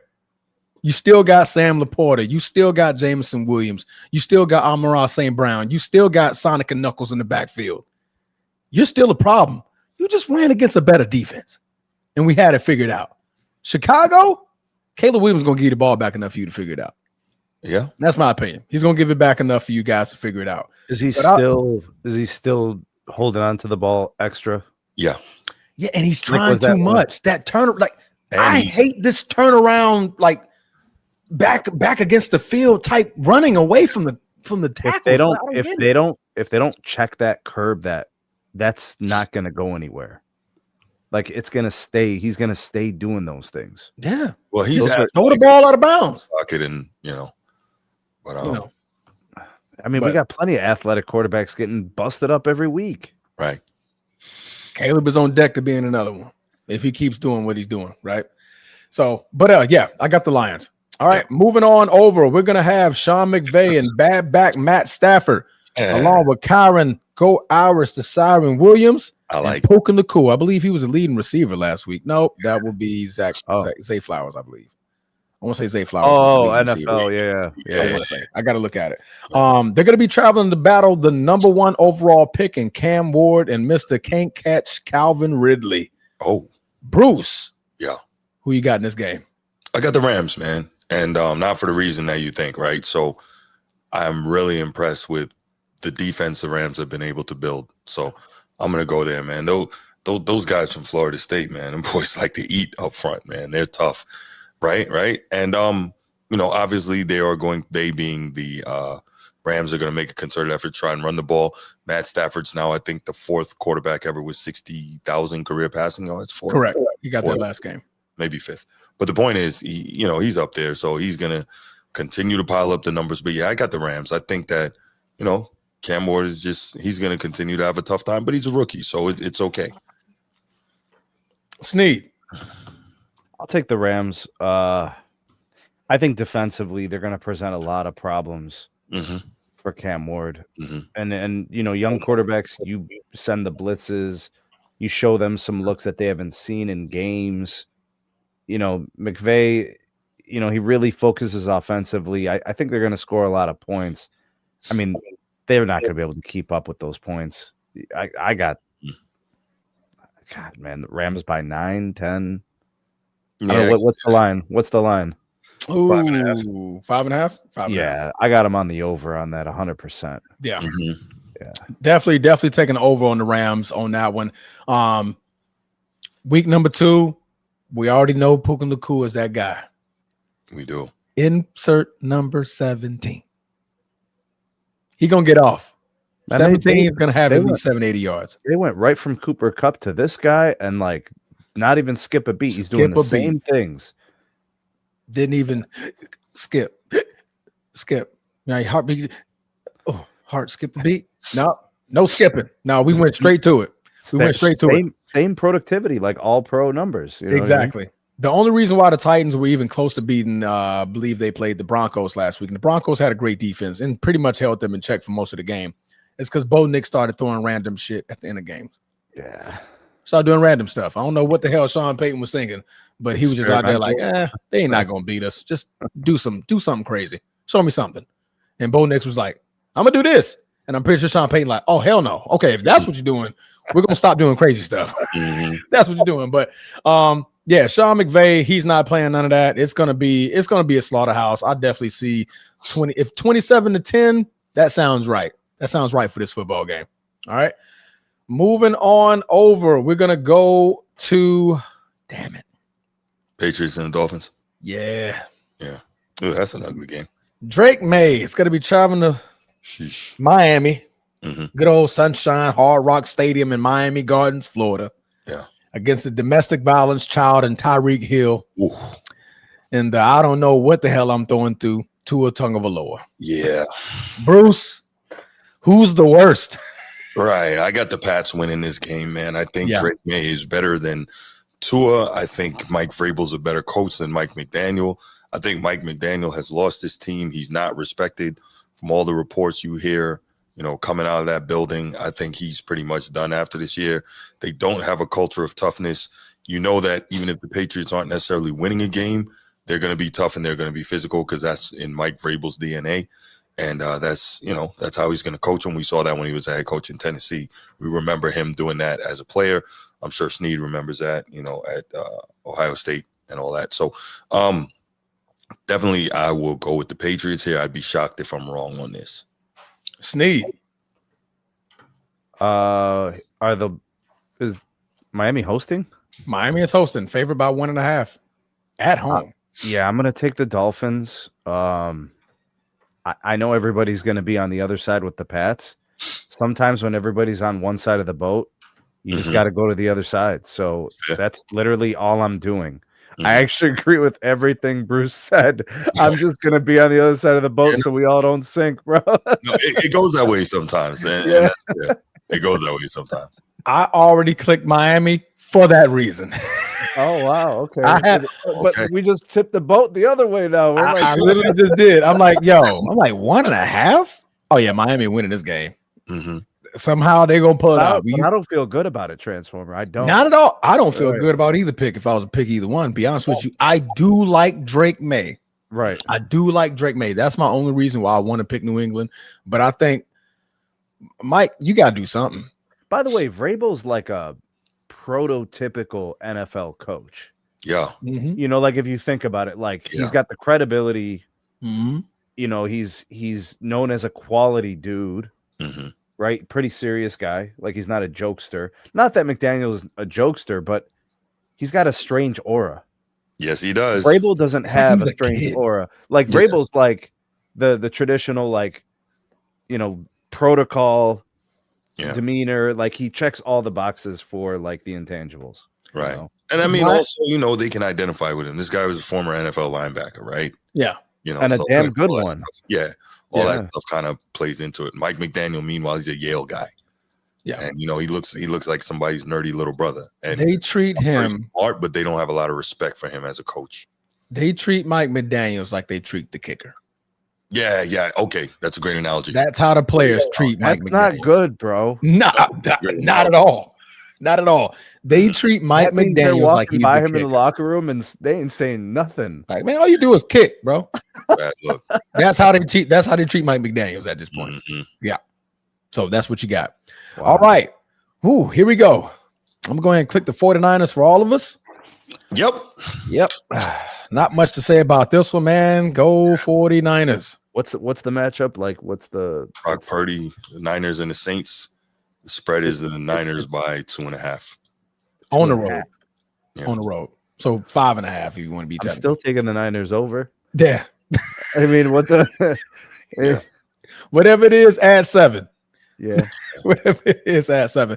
Brock Purdy is going to be nursing an injury. I believe he Okay. No, he's playing. Yo, Coach T said Purdy is out. That's what he said. Is he out? Squad, so he would know. Mac Jones and Christian McCaffrey can still beat the Saints. I believe Mac Jones is their backup, right? Mac Jones? Yeah, Mac Jones. Dude, I haven't seen Mac Jones play in a while. He was just out here. He played here last year. Yeah, he was just out here. Last year. I thought he was here for a minute. This is where he's from. Yeah. He filled in when what's his face was injured? Trevor. Yeah. Oh, okay. All right. Yeah. Okay. All right, man. I did not know that. Let me see. Brock Purdy status. Who? Mac Jones. So Shanahan, Mac Jones, and Christian McCaffrey. He's a long shot. Right now they have him unlikely to return. I'm wondering why the spread's only 2, bro. Yeah. You know, like Niners at home. No. Niners on the road. Yeah, They're favored by 2.5 in New Orleans. Yeah, if Brock Purdy was healthy, it'd be like 3.5, 4.5. True. And then they lost George Kittle. He's going to be out for at least 4 weeks. He's on IR. What? Yeah, hamstring got him. What? Like at what point of the game last week? I didn't even see that. Yeah, right. Third quarter. Correct me. Third quarter. Okay, I think it was like a third quarter or something like that. that's Yeah, tough, bro. He's that's a really very good tough player. Yeah. Yeah. Wow. So it's going to be a lot of, and I believe Jennings is hurt. I think he's a shoulder injury. Bro, this or is something going to like be that. a messy game. Yeah, it's going to be nasty. That's why Yeah. the 2.5 though. Yeah. They're down Okay, 2 yeah, the targets, but they 2.5 makes still sense. got Christian McCaffrey. And like I said, I still believe in Kyle Shanahan. Kyle Shanahan with Mac Jones and Christian McCaffrey, he can get it done. Yeah. In New Orleans, I got nothing good to say about New Orleans. Other than Alvin Kamara, that's the only thing I got good to say about New Orleans. Other than that, Mac Jones can beat Spencer Rattler. Yeah. And if they lose this game, I don't think Coach Tony is going to be hosting a show at all for like a week. Yeah, for real. Like I think he's going to be. Yo, we're cooking He's Coach not- T if this happens, bro. Coach T, upset. he's not going to show face on any YouTube show for at least a week. Wow. He's gonna be out. It's gonna be from it's gonna be from to be ready, you gotta stay ready, to be petty and stay petty. Wow. Be petty, stay petty. Stay petty. He's not going to show up. Crazy. We love you, Tony. We love you, bro. All right. Moving on. Okay, now the Bills and Josh Allen, Mr. Superhero himself, is favored by 6.5 points to go on the road to battle Justin Fields in the New York Jets. Bruce, Yes, why sir. is Buffalo favored by 6.5? And do you have the Bills taking this game? You know, I really want to pick the Jets here. I really do. Ugh. I just don't think I can, based on what we just saw from the Bills. I want to, but I don't think I can. So I'm gonna go Bills here. And I mean, when have we seen Justin Fields have 2 like back-to-back outstanding games in his NFL career? Right? Don't think ever.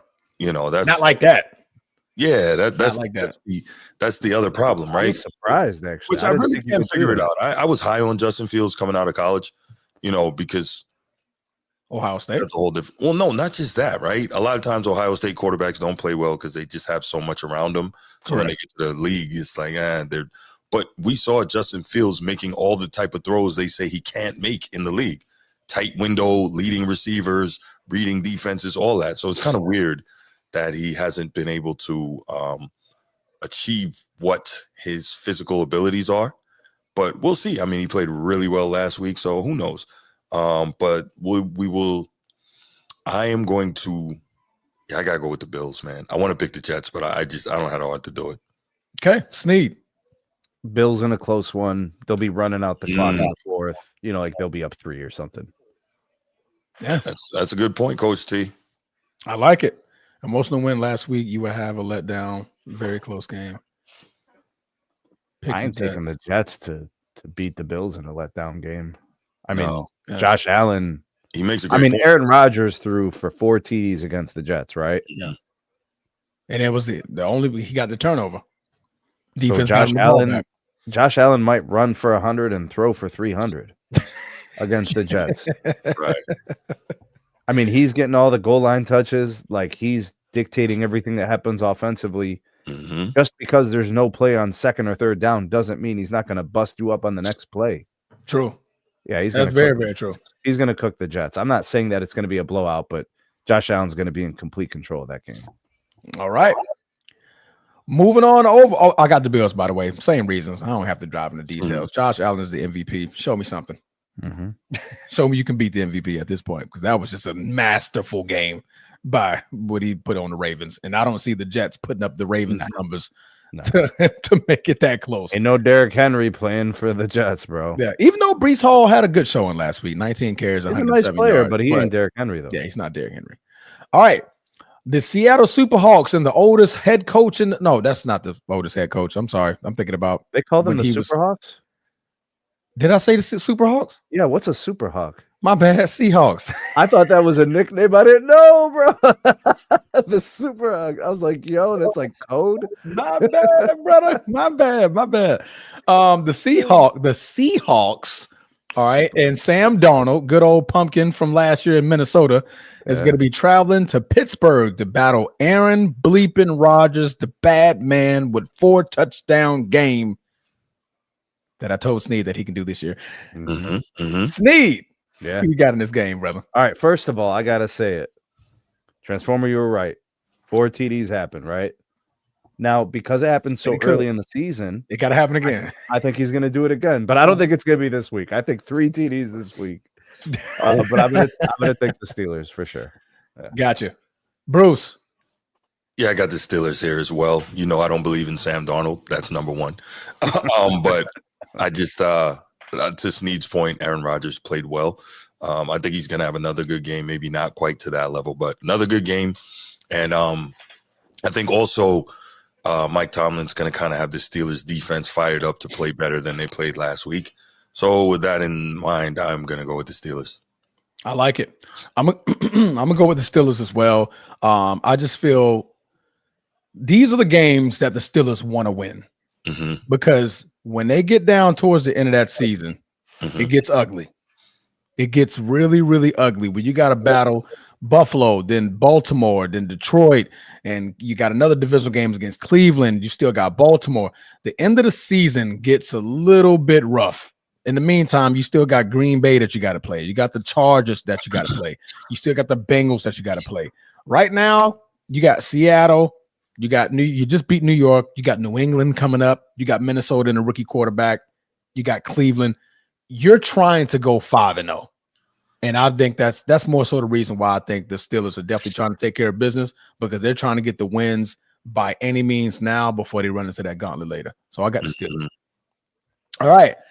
Ooh, all right. The Ravens, after what a way to let down a fourth quarter against the MVP, Josh Allen, are going to be playing I don't know, my quarterback's throwing the ball great, but I don't know how to catch Cleveland Browns. Yikes. Bruce, yeah, man. Who do you have winning this football game? This can't be a question, right? I just wanted to ask. I'm sorry. No, I'm gonna go Baltimore here. You know I'm objective, but I'm gonna definitely go Baltimore here. I'm gonna go Baltimore here. I think that they are gonna be very upset at the way they let that game get away from them last week. And I feel like they're gonna be out to make a statement. Now, these games are always tough, but I feel like they're gonna be out to make a statement. So definitely got Baltimore here, and I probably got Baltimore big. Yeah. Sneed, you got Baltimore by how many points? They're giving you 11.5. Yeah, I think it's going to be like 3 or you 4. think a close game? Yeah. I think it's going to come down to, like I think the Browns will stay in the game. They'll score some points. I think the Ravens will score points too. It'll come down to the last couple of possessions. You'll see in the fourth quarter it'll be close, but the Browns will do Browns things, and the Ravens will just get back on track and they'll get the win. So I'll go with the Ravens on the under. Okay, Ravens on the under. I'm taking Baltimore for personal reasons. Cleveland let me down last week. They hurt me. They hurt my soul. So you can't. I can't do it back to back. I'm not going to allow them to do this to me in back to back weeks. Me rooting for them, and then what did Bush say back in the day? Fool me once, can't fool me again. What did he say? Bush. I don't. What do you remember the president back in like 2001 or whatever? 2002. The son Bush. Yeah, the son. He's like, fool me once, shame on me. Fool me twice, can't fool me again. Wow. Okay. So I get what you're saying. Can't fool me again. Like can't fool me again. Can't fool me again. I'm not doing this again. So for that reason alone, I'm picking Baltimore. Ain't gonna be no 20-38, Brandon. That is not happening. If you watch the Browns play last week, you'd understand they are not giving up 38 points. Yeah, Myles Garrett is finna try to wreak havoc on that offensive line. That's for sure. All right. That is it with the 1 o'clock games. We're going to go into the 4:05. We got the Broncos and the I can try anything Bo Nix quarterback traveling to beat the Colts with Daniel Bleepin Jones. Yeah, he looked good last week, didn't he? Daniel Bleepin Jones. However, the Broncos are still favored by 1.5, even though they're in Indianapolis. Sneed, who do you have in this football game? I think the Broncos are going to be a little bit more careful. I'm going to take the Broncos. Okay. I mean, I like Daniel Jones. He's cool, bro. But I mean, you were talking about the Broncos being experimental. You know what I'm saying? So, like, I just don't do that anymore. You know what I'm saying? So, I'll take the Broncos in Indy. Bruce. Yeah, no, I got the Broncos here because of that defense, man. That defense is legit. That defense is for real. And I think they will bring Daniel Jones back down to earth. So I guess it's a matter of how much success Jonathan Taylor is going to be able to have to kind of loosen things up a little bit for Daniel Jones. But I'm going to go with the Broncos, man. And I can't imagine Bo Nix is going to have 3 turnovers again. No, okay. I'm just going to finally pick something different. I'm going to pick Indianapolis. Okay. Danny, can you do it again? Mm-hmm. You see what I'm saying, Danny? Who you got in your backfield, Danny? That's a Badger back there, Danny. That boy know how to run the fucking football, Danny. Knows how to run the football for sure. You got 2 elite receivers, Danny. Mm-hmm. Danny, don't throw it to Patrick Surtain. That guy, whatever side he's on, pick the other way. Pick the other way. Run a lot of play action, and Jonathan Taylor needs to have at least 25 carries. Okay, he's gonna carry this win to you, Danny. Don't drop the dime. It's in your hand. You see, Danny, looking at you. I'm picking you. Don't let me down like the Browns did last week. Okay, don't let me down. I got Indianapolis, man. I got Indianapolis. I'm rolling with them. I'm going Indy. Stay in the cold, baby. Stay in the cold. All right. We're going to have the Panthers and the I Need a Sandwich, Bryce Young. Oh, my God. Traveling against Kyler Murray, who stands a whole 5'4" behind his offensive line. Arizona stands with a 6.5-point favorite while they're at home. Bruce, who do you have winning this football game? I got Arizona winning this game, man. Like Bryce Young, he played a lot better down the stretch last year after getting benched. So shout out to the young fella for, continuing to push and trying to improve. But I think Kyler Murray is simply better than him. I think that Arizona's got a little bit more weapons. I think they're going to win this game. Okay. All right. Before you did it, Sneed already picked Arizona. Why? He needs a sandwich. Can we move on? Sneed, man, who you got, bro? I got the Cardinals. Let's go, man. Make it a double. Make it a double. Wow. Go crazy, man. Make it a double whopper with extra cheese. Extra chicken, please. He's screaming over the counter. He's just sticking his head. Make it a double. Make it a double. All right. Right. So we're on to what I think may be the game. It's going to be the game of the week. Mm-hmm. The Super Bowl rematch. We are here. Jalen Carter suspended for 1 game. However, that game was the game that he got kicked out of. Wow. So he will be playing against the Chiefs. The Chiefs are going to be without Xavier Worthy, the number 2 receiver, and Rashid.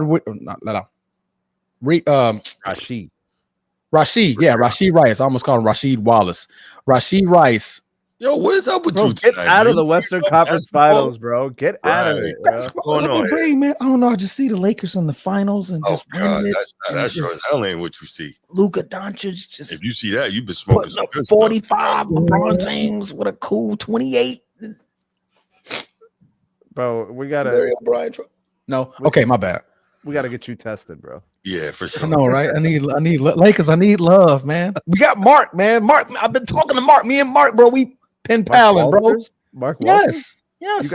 You said Mark, so you're on a first name basis? I call him Marky. Mark, what? Yeah. Me and Marky, bro. We good. Snarky Marky. Here we go. Snarky Marky, bro. Marky called me the other day. He was like, B, man, what you think about this trade Wow. for Wiggins? I'm like, let's not do that. Like, man, you sure? I'm like, nah, not for what they asking. If we got a bag of chips, I'll trade him for that. He's like, boy, you got a point. And we hung up, man. We had a good talk. Control. But anyway, the Eagles are going to be traveling to Kansas City. The Eagles are favored by 1.5. Sneed, are the Super Bowl champs going to continue their win streak against the Kansas City Chiefs, or is Pat Mahomes going to pull it out? Are we in Philly? We're in Kansas City. We're in Kansas City. We're in Arrowhead Stadium. A loss puts the Chiefs 0-2. This will be his first time losing 3 games in a row. Patrick Mahomes has never lost 3 games in a row. But Jalen Hurts is good. Wow. I mean, that's a good team. They've got the line. They've got the line on both sides of the ball. They've got the offensive weapons. I hate to do this because it's not supposed to be like this, but I'm taking the Eagles. Like it. Bruce. Eagles. Fly, Eagles, fly. Well, that's tough, bro. Yeah, but I it just seemed like as great as Patrick Mahomes is, and he is great, like he's starting to get to that point where he needs a little more help, and they're not giving it to him. So I don't know what he's supposed to be and what he's supposed to do. And they did attempt to shore up that offensive line. Bruce, is this the weakest roster he's had in recent history? Seems like it. I mean, with his first 2 receivers is out, yeah. Mm-hmm. And then Travis you Kelce's wonder, older. like, okay, who's gonna have the better game, Chris Jones or Jalen Carter, right? 2 dominant defensive linemen in this game. But overall, I just think that Jalen Hurts is a winner. Not that Patrick Mahomes is not, but I think Jalen Hurts, got too many weapons. This Eagles team is too well constructed, and the Eagles team also will be prepared. They know that Philly, that Kansas City is going to want revenge, but I just don't think Kansas City has enough. That's just my opinion. Could the Chiefs press their way into a loss? Pressing. What do you mean? Like out of character play. Trying to do too much. Trying to do a lot. Yeah. I can see that. And like the Eagles, you would be falling into the trap. Yeah, you don't want to do that with those guys. Yeah. Yeah. I'm picking the Eagles. It's just too much. I mean, you already like, in order for this to be a match, I would at least want Pat to have his 2 starting receivers. Not with that defense. Travis Kelce's older now. I'm not expecting him to shoulder the load. Transformer? Can the Chiefs run the ball on the Eagles? No. Who do you got? Pacheco? No, Pacheco can probably give you 45, 50. The guy they had 5-6 years ago, what was his name? With the domestic violence in Toledo? The running back, Kareem Hunt. Kareem Hunt. He's Kareem Hunt. Is he back there? Yeah. A retread, basically. I still don't see them doing anything. Well, that's my point, is how do you effectively run the ball? Because the Eagles will possess the ball for a long time. They'll have long drives. Very long drive. Saquon Barkley. And then the thing about the Eagles, when they get up front, look out.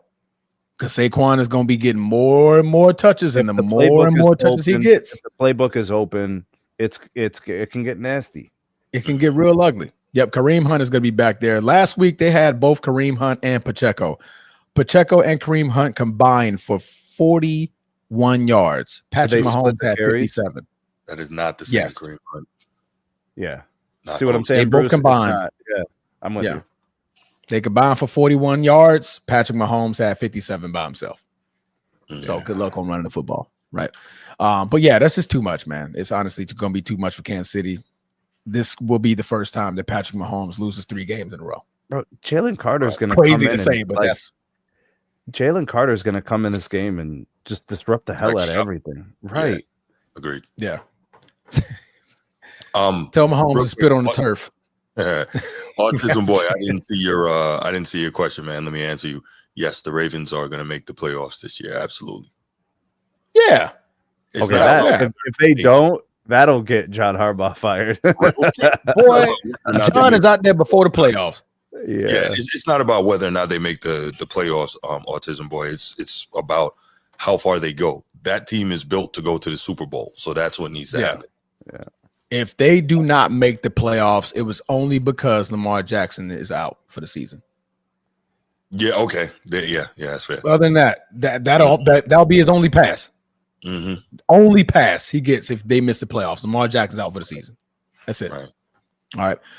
Moving on over, we're gonna be going to the Falcons in the reaccommodating of Michael Vick, aka now Michael Penix Jr. Yes. That kid, man. He got it. He got it. He's special. But now we're going to the national championship game rematch of 2 years ago, where the Wolverines. Michigan Wolverines had to play against the Washington Huskies. Ooh. Yeah. The rematch. JJ McCarthy was indeed the quarterback for Michigan. Yes, and Michael Penix Jr. was the quarterback for Washington. That's a great. Yeah. Who wins the rematch? You like what I did there, bro? You like that one? Yeah, I like what you did there. I dug in my bag for that one. For that one. Oh, you did good. I like it. Like it. Who you got? Oh, I got the Vikings. You got the Vikings? Yeah. You like what you saw from JJ? I do. And we know that he's well coached, man. He's got a really good quarterback coach, and Penix is special, but Penix also don't have Justin Jefferson and what's my other guy's name? Jordan Addison. Thank you. Mm-hmm. Right. Yeah. And he also doesn't have Brian Flores as his defensive defense. Brian Flores is very good at flummoxing young quarterbacks. Penix is going to have some difficulty with what he's about to see. Yeah. That's another coordinator I wanted for my defense other than the Eagles coordinator. What's his name? Hafley? No, you got Hafley out of Boston. Before we got Hafley. Okay. What's the Eagles coordinator name? They took him real quick. The guy he's coaching Arizona, right? No, he's coaching the Eagles. He's the defensive coordinator. Oh, you're talking about Vic Fangio. Vic Fangio. There you go. Vic Fangio. Okay. Yeah, that's the three coordinators that I wanted. Mm-hmm. Yeah.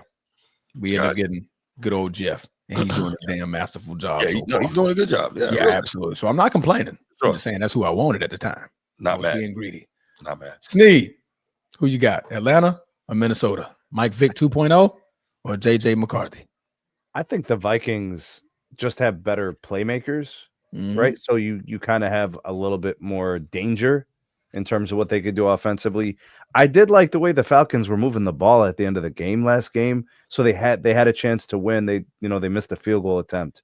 Yeah. I think he made the one that they did before the timeout, and he missed the one that counted. So they're not far from winning that game. I want to respect that, and I want to kind of honor that. So I'm not saying like the Falcons suck.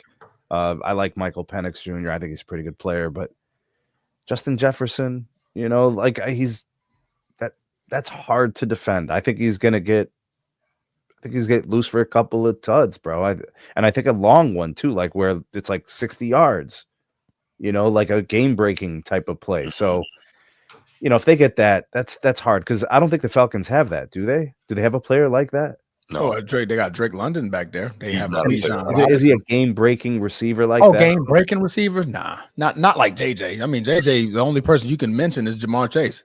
Right. Yeah. So if there's any type of space out there, I mean, he might break away on a couple of long plays, and those are like back-breaking plays. Gotcha. Yeah. I'm gonna go with, and let me make sure I pronounce this clearly. Penix experience. I'm going for the Penix. We don't need the pause. Experience. Just say it right. Just say it right. If you hear what I'm saying, I'm going for the Penix experience. Penix.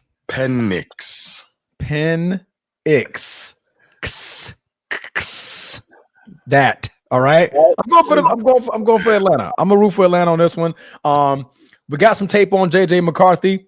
I think that Atlanta's defense is going to be able to study that a little bit better, get a good eyes on what they're looking at, because I saw quite a few mistakes that Chicago just couldn't capitalize on. Yeah. JJ likes to stare his targets down. Right. That's going to get you in trouble a lot. If you're going to keep eyeing Justin Jefferson, cool. Xavier Watts going to come get one. In his first game, 6 tackles, second on the team in tackles, 6 solos, and 2 passes defensed. He will come and get one if you give him a chance to. Now you know I do like that kid out of Go Irish. Yeah, Yes, I do sir. like that kid. That's All right. Yeah, Now Xavier White, you keep staring JJ down. he going to take it from you. He's hunting. But Yeah. JJ could throw that ball. he could throw 2 picks and they could still win. That's true. Like that, But like I the think Falcons Penix can aren't that kind of capitalize team. on that. I think Okay, all right. I believe in the Penix Experience. experience. Penix. Spell it, Bruce. PENIX. IX. Pen. Bro, I can't Penix. even lie. The first time I heard someone say his name, I was just like, Huh? You saw what the fans said at the preseason game?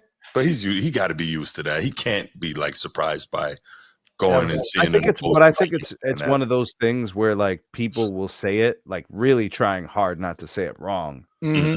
and then like My man, it'll just he did that joint on purpose. Mike walked up to him. What was that, bro?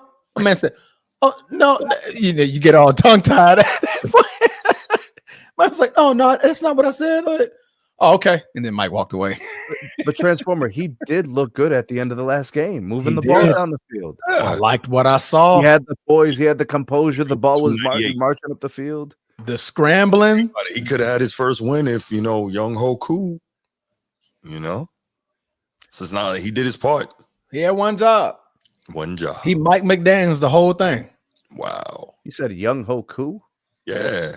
It's the That's his name. Young Ho Koo. That's the name of the kicker. Yeah. And Young Ho Koo. what's the other one? Who? Isn't there another kicker that has like a Oh, I don't know. multiple part name? I don't know. He's No? Korean. Yeah, Young Ho Koo. Young Hoku. He's about to get Bro, he's been reliable. What was Yes. Yeah, he just had a week 1 problems, bro? That's it. He's been going through it a lot. All right, we're gonna go down to Baker touchdown maker taking this behind the Texas. He said, "I'm going to Houston out there in Texas to play." You look here, buddy. Look at here, buddy. How much time you got, buddy? Not much time they got, buddy. You gotten too fast down there on the 95 there, buddy. No, Baker's from Texas, so Yes, he is. So Baker Mayfield is going to be traveling to the Houston, Texas to battle CJ Stroud and Nick Chubb. It's going to be a good game. I'm going to go with Bruce last. I know he's going to be having something funny to say. Sneed. I don't know. Who you got? I'm guessing it's what, the Bucks by 1 or something. Houston by 2.5. Oh, okay. So I was gonna say if I was gonna definitely go with Houston if the Bucks were favored. You know what I'm saying? But now this kind of changes it a little bit. Let's go with Houston. Okay. And I think it's going to be one of those situations with timing at the end of the game. I think Houston gets the last possession and they'll get the win. Baker's going to be pretty good. 250 yards, couple of TDs. I think he's going to have a turnover. And I think it's going to be close, but I just something tells me go with the Texans. Even though Baker's my guy, I'm just going to go with the Texans, though. Rolling with it. All right. Bruce. Yeah, man. Why are we picking Baker? I don't know that we are picking Baker. I'm still trying to figure this out. Baker is my guy, and he's got a lot of weapons. Defensively, they're in good shape. They can run it. They can throw it. But I don't know. I think DeMeco Ryans is such an outstanding coach. I have a lot of faith in him that he's going to have his guys prepared as well. CJ Stroud hasn't quite looked like, what he looked like in his rookie year for most of last year, and didn't have a great game in the opener. At some point, he's got to get back to being the CJ Stroud that we saw as a rookie. I don't know, man. I don't know. Well, I'll help you out. I'm picking they lost. Tampa. They lost 14-9 last week. That was a game they could have had. Yeah. Right. I'm gonna go with Tampa. That's for sure. Yeah, I want to go with. I just haven't seen the same CJ Stroud since his rookie season. Right, and that's where I'm kind of stuck. So you don't think it's due? You're saying that it's missing. Not against Todd Bowles' defense, and not against Baker's weapons. But DeMeco Ryans' defense is going to do their thing too. That's what I'm saying. They held the Rams to 14. There you go. That's fair. They also lost. Yeah. You know what? I'm gonna go with this. I'm gonna go Texans. They're at home. Texans. Yeah. Okay. I would love for my guy Baker to, do what he does, but I'm gonna go with the Texans. What's that? Compressed air. Oh, okay. Got it. I know what that was. Keep on spray it out. Gotcha. All right. Final game of the week. The other half of the flowing hair juggernaut, Justin Herbert, is going to be going to travel to beat the oldest coach in NFL history, Pete Carroll and the Las Vegas Raiders. Is he really the oldest coach in history? I don't know. I just made that joke up. He's pretty old, though. Probably one of the. Bro, he's almost 80. I think he's the only one to win his debut with 4 different teams. Let me see. Wow. Oldest NFL head coaches. I get the feeling Marv Levy was probably older. Pete Carroll. Oh, there you go. Yeah, okay. Pete Carroll's the oldest. 73 years old. He's the oldest. Oh. The second. Okay, is that active? Oh, that may be active. Todd Bowles is 61? Yeah. I can see that. God damn. Yeah. Marv Levy just turned 100 the other night. No way. Yeah. Wow. Mm-hmm. Man, he was old in the 90s. Yeah. And he's still kicking. No, it's still Pete Carroll. Okay. Before, the record was held by Romeo Crennel, who was 73 years old and 199 days old. All right. Pretty much Pete Carroll's damn near 74. Bro, He's Romeo Crennel was the coach for the Browns. Yeah. Yeah. I mean, actually, a couple of good years with the Browns. Yeah. And he was Bill Belichick's defensive coordinator. Right. Early on. Yeah. So the oldest coach, that stands. I joked, but that stands. The oldest coach in NFL history, Flowing Hair 2.0, gets to go and try to beat him. Oh, man. Meanwhile, Flowing Hair is favored by 3.5. I'm about to say, bro, I think I might have to go with the hair, bro. Yeah. And Brock Bowers is out. Oh, so the number one option for the Raiders is out. Okay. Yeah. That's my guy, too. Yeah, that's going to hurt.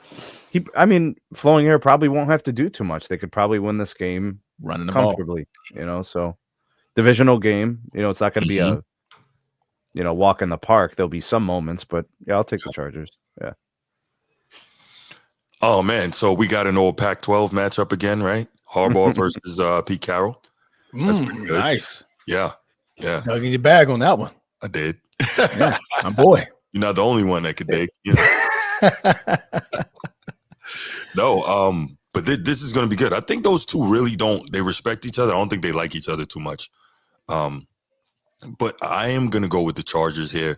I'm just a John Harbaugh believer, man. His philosophy is simple, but it works everywhere. And realistically, same with Pete Carroll, right? Run the ball, stop the run. They are both diehard proponents of that.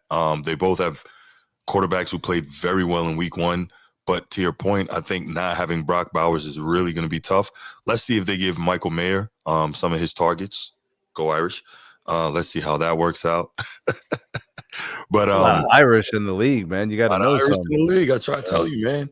We might it's not the be same amount as any other team. We got it. No, speak on the Irish. So Transformers basically saying because it's your show, you just keep bringing it up, bro. Yes. Precisely. Yes. Precisely. Hey, I don't say no when you be on this. We get a lot of Seminoles love too, bro. Right. Exactly. I saw you do this at least twice tonight. So yeah, it was only once. It was only once. I counted. Oh, okay. It was only once because I ain't saying anything about Keon Coleman and his great game that he had on the on the Ravens. Right. I could have did this. So it's technically twice. So if we count, right? All right, but no, man, we all picked the Chargers. That wraps up week number 2. We're gonna be starting off Thursday, man. Go Pack, go! Here we go. Okay, real quick. Notre Dame is tied for 5th among schools with the most players in active NFL 53-man rosters with 39 players. They're tied with LSU. Only schools ahead are Alabama, Georgia, Ohio State, and Michigan. That sounds accurate. I knew damn well it wasn't Notre Dame. Sounds very accurate. Yeah, very, very, very accurate. Yeah. That's all the SEC right there. Yeah, Ohio State. The Big Ten. Yeah, you got the Big Ten. Right. Ohio State and Michigan. You got the powerhouses from the Big Ten, the powerhouse from the SEC, and then Notre Dame 5th. That's about right. Damn. Okay. Anyway, non-conference school. My boy. Hey, man. Legendary, man. What you want me to say?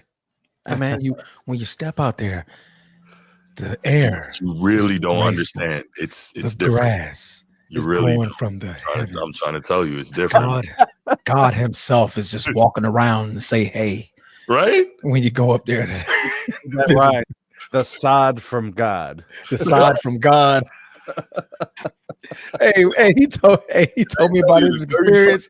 Yeah, man. He said, man, it was like the Holy Spirits was just everywhere. I'm trying to tell you, man, Notre Dame is special. You feel it, man. You do. I was like, man, my The weather's got to get cooler though. Yeah. It was something about like fall weather, you know what I mean? The cooler temperatures. Yeah, it's super nice. Yeah. First time I went there, I met Ed Ogeron. He was just jogging on campus. Okay. I was like, Coach O? He's like, oh, yeah, you did tell me that one. Yeah, you did tell me that let one. me finish my run up here. I'd take a picture with you. Okay, Coach. I'll be back. I'll run with him, man. Bump that. Let me start running. Cool. He was just out jogging. I was like, what the hell is he doing here? Was it like a scene out of Captain America on your left? Was it on your left? Yeah, on your left. On your left. No, it wasn't like that. No, but he was just out laughing you. Cool. But anyway, yeah. All right, let's go ahead and get to that. What's the next topic? Whoa. Well, no topics now. Right. There you go. There we go. Okay. This should be interesting. So this was Transformers' idea. I kind of liked it. We were discussing different topics and whatnot, and he says, let's go with what we believe are our top 5 teams in the NFL from week 1. Obviously, we only got 1 week, to talk about. And we're actually going to do this every week, the rest of the way going through the season. So this should be a lot of fun to kind of see how those change and move around and how they morph, and injuries will play a role and how teams play and so on and so forth. But yeah, we're gonna talk about this, have a little bit of fun with it. Top 5 in the NFL, not in a conference. No. Top 5 in the NFL. Period. Top 5 teams in the league. Yeah. Yep. Okay. Based off your week 1. Right, based off of week 1, correct. Yep. You want me to start it off? Oh, might as well. I'm curious to hear who you any order for the 5, or we do whatever your 5 is. Whatever your top 5 is. Your top 5 might not be my top 5 or Transformers top 5. So all right, I'm gonna start it off. We start from 5 or we start from 1? Oh, we always start from 5. Come on now. You go 5, 4, 3, 2, 1. Okay. Not 1, 2, 3, 4, 5. 1, 2, 3, 4, 5. Oh, my bad. Go ahead. So many amendments, but I can only choose one. Anything you say, what? So that being said, number 5, I'm going to go with the Washington Commanders. Okay, Commanders. Okay. Season, coming off an outstanding, surprisingly great season last year. Jaden Daniels kind of picking up, where he left off. Of course, you got Terry McLaurin secured. Okay. You got, they played well. Good looking team. That's number 5 for me. Number 4, flowing hair, Los Angeles Chargers. Huge win in the opener against the defending conference champion Chiefs. We know what Jim Harbaugh represents. We know his brand of football. They are going to be physical. They're not going to make a lot of mistakes. They're going to run the football. But now we may have Harbaugh may have his best pure passing quarterback that he's ever coached. Well, I think he coached Andrew Luck for a little while. So, but the point is, he's right there.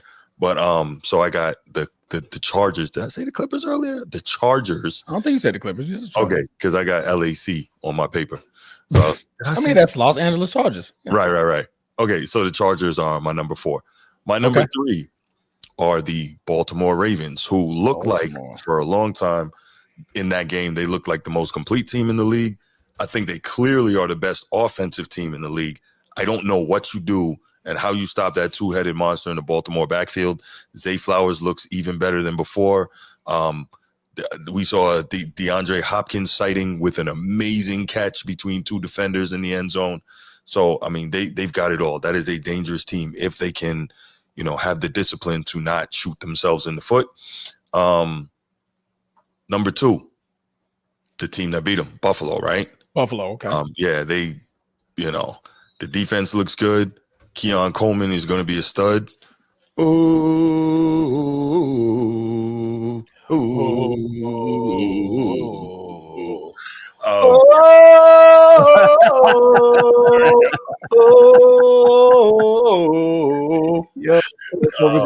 the whole block, bro. Everybody's mad as hell.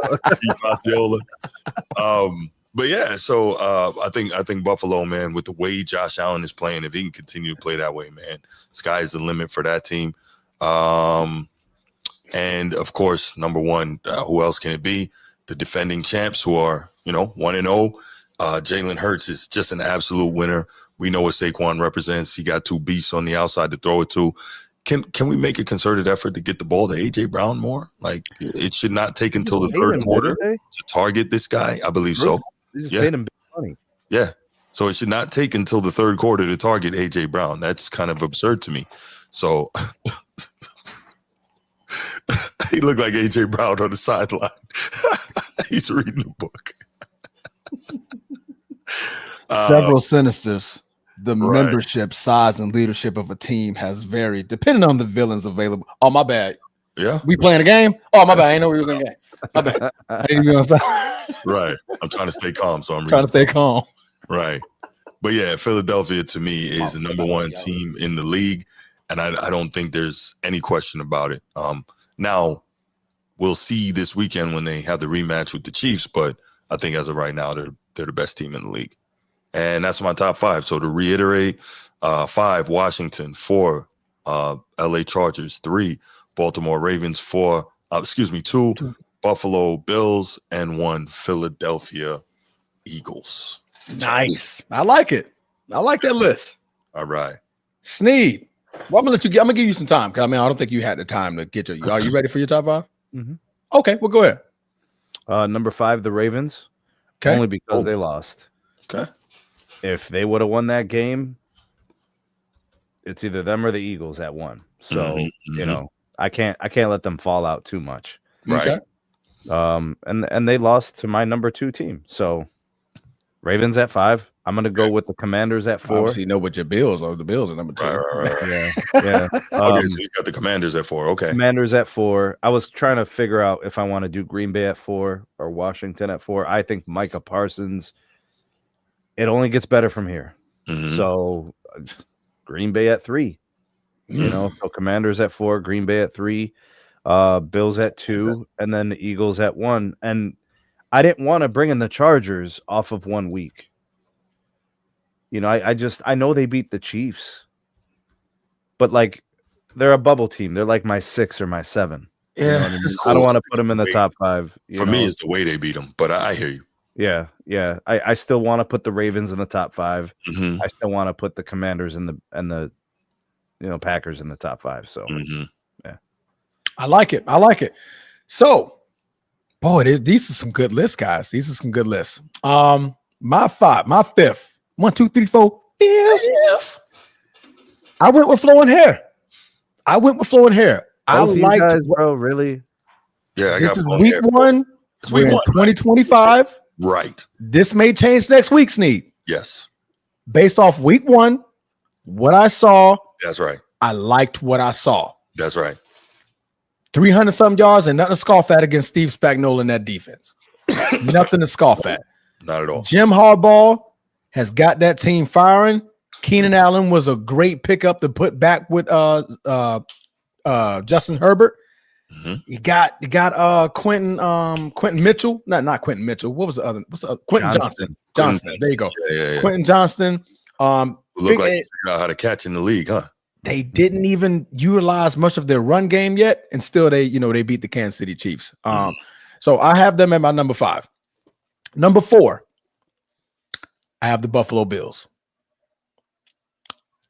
Reasons being, you beat the Ravens. Mm-hmm. Cool.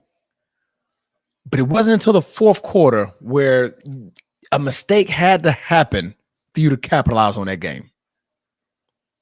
I believe in Josh Allen and Keon Coleman. Other than that, I got nothing to really be excited about for that to happen again across the season. So that's why I have him though. Josh Allen is him, but not enough.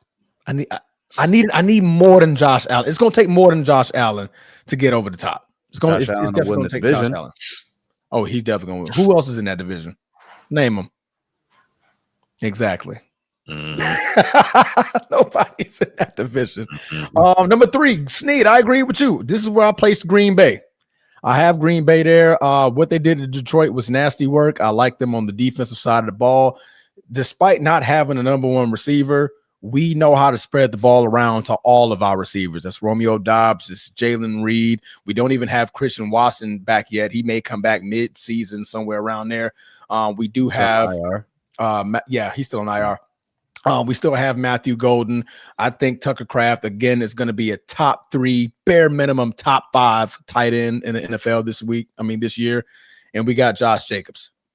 That's a lot to have on an offense who has a defensive player that can go get you the ball back in Michael Parsons. So that's why I have them at number 3. Number 2, I have the team that lost to the Bills. And that's the Ravens. What I saw for 3 quarters, I'm scared. Did you have them at 2 before the game? Did I have them at 2 before the game? I have them at 2 after the game. What I'm saying is, what did you have them 2 before? Like, if we would have did this 2 weeks ago, would they have been your number 2 team to start the season? If I had to delete my memory of everything that I just saw, I probably would have had them 2. That's what I'm saying. So you're true to what you believe they are. Yeah. Exactly. Yeah. I dig it. I think minimum 3 probably. I can't put somebody else on though, right? Huh? And I can't. I think you also have to incorporate what you saw. And for me, obviously it's your list. For me, I can't, in good conscience, put them ahead of the team that beat them. That's fair. That's kind of the principles that I was operating with too. I'm like, all right, I gotta, just by principle, I gotta put the Bills at them for winning. I guess. Gotcha. Yes. I love to be different. No doubt. But yeah, man, what I saw for the 3 quarters, I mean, for the 4th quarter, John, you got to do a better job.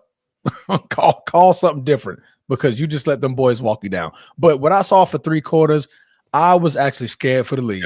Yeah. I'm like, this team looks dangerous. Yes. So the league should still be scared. Definitely. That's why I have them at number 2. Right.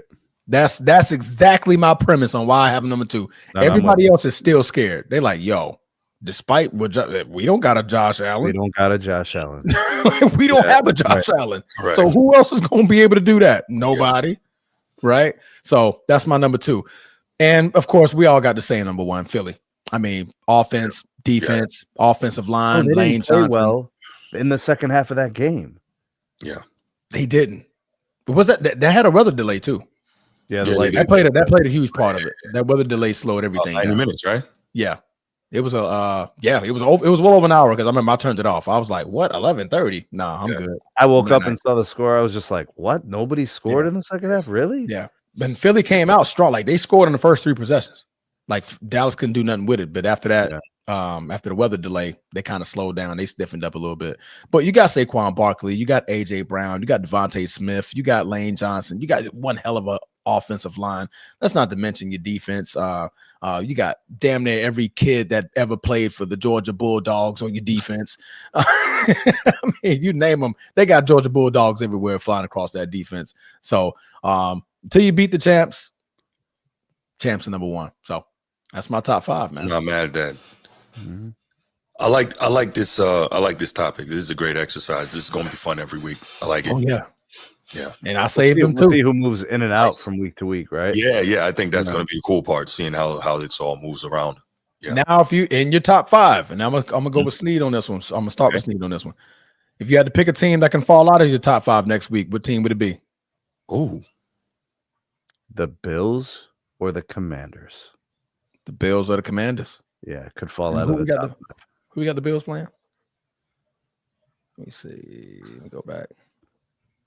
The Bills will if the Commanders win, Jets. Like if the Commanders win in like a very good fashion, right? Yeah. Like let's say they convincingly win. Like I gotta move them up. Yeah. You know what I'm saying? Because they're gonna beat a good team. Correct. If they win. You know what I'm saying? They're beating your number 3. Which means I can pull the Bills back even if the Bills win, because they're gonna be playing the Jets. Mm-hmm. So like that's a less impressive win. So I could be like, all right, well, let me negotiate that. Let me pull the Bills back a little and let me move Washington up or something like that, you know.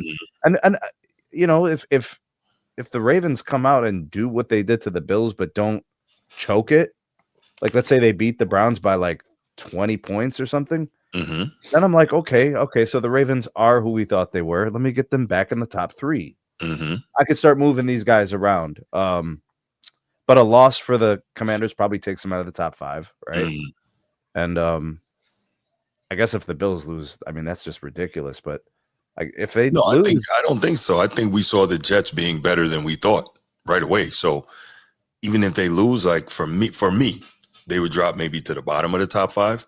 The team that drops out for me, if it's the Chargers. If they lose, it's flowing, taking the Chargers Absolutely. out. Yeah, right. Flowing here for sure.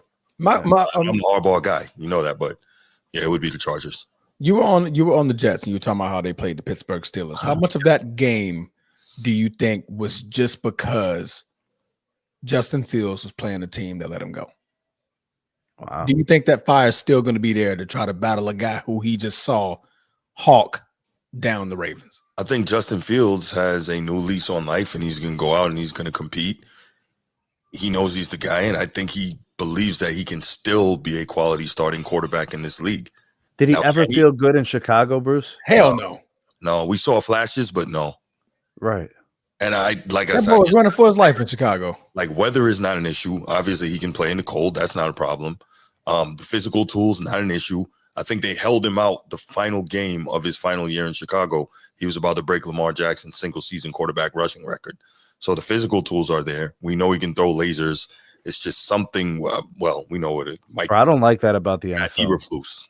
I don't like that about the NFL. They hold guys out to keep them from getting monetary milestones. Yeah, that's not cool at all. I don't like that, bro. Yeah, incentive-based stuff, yeah. Yeah.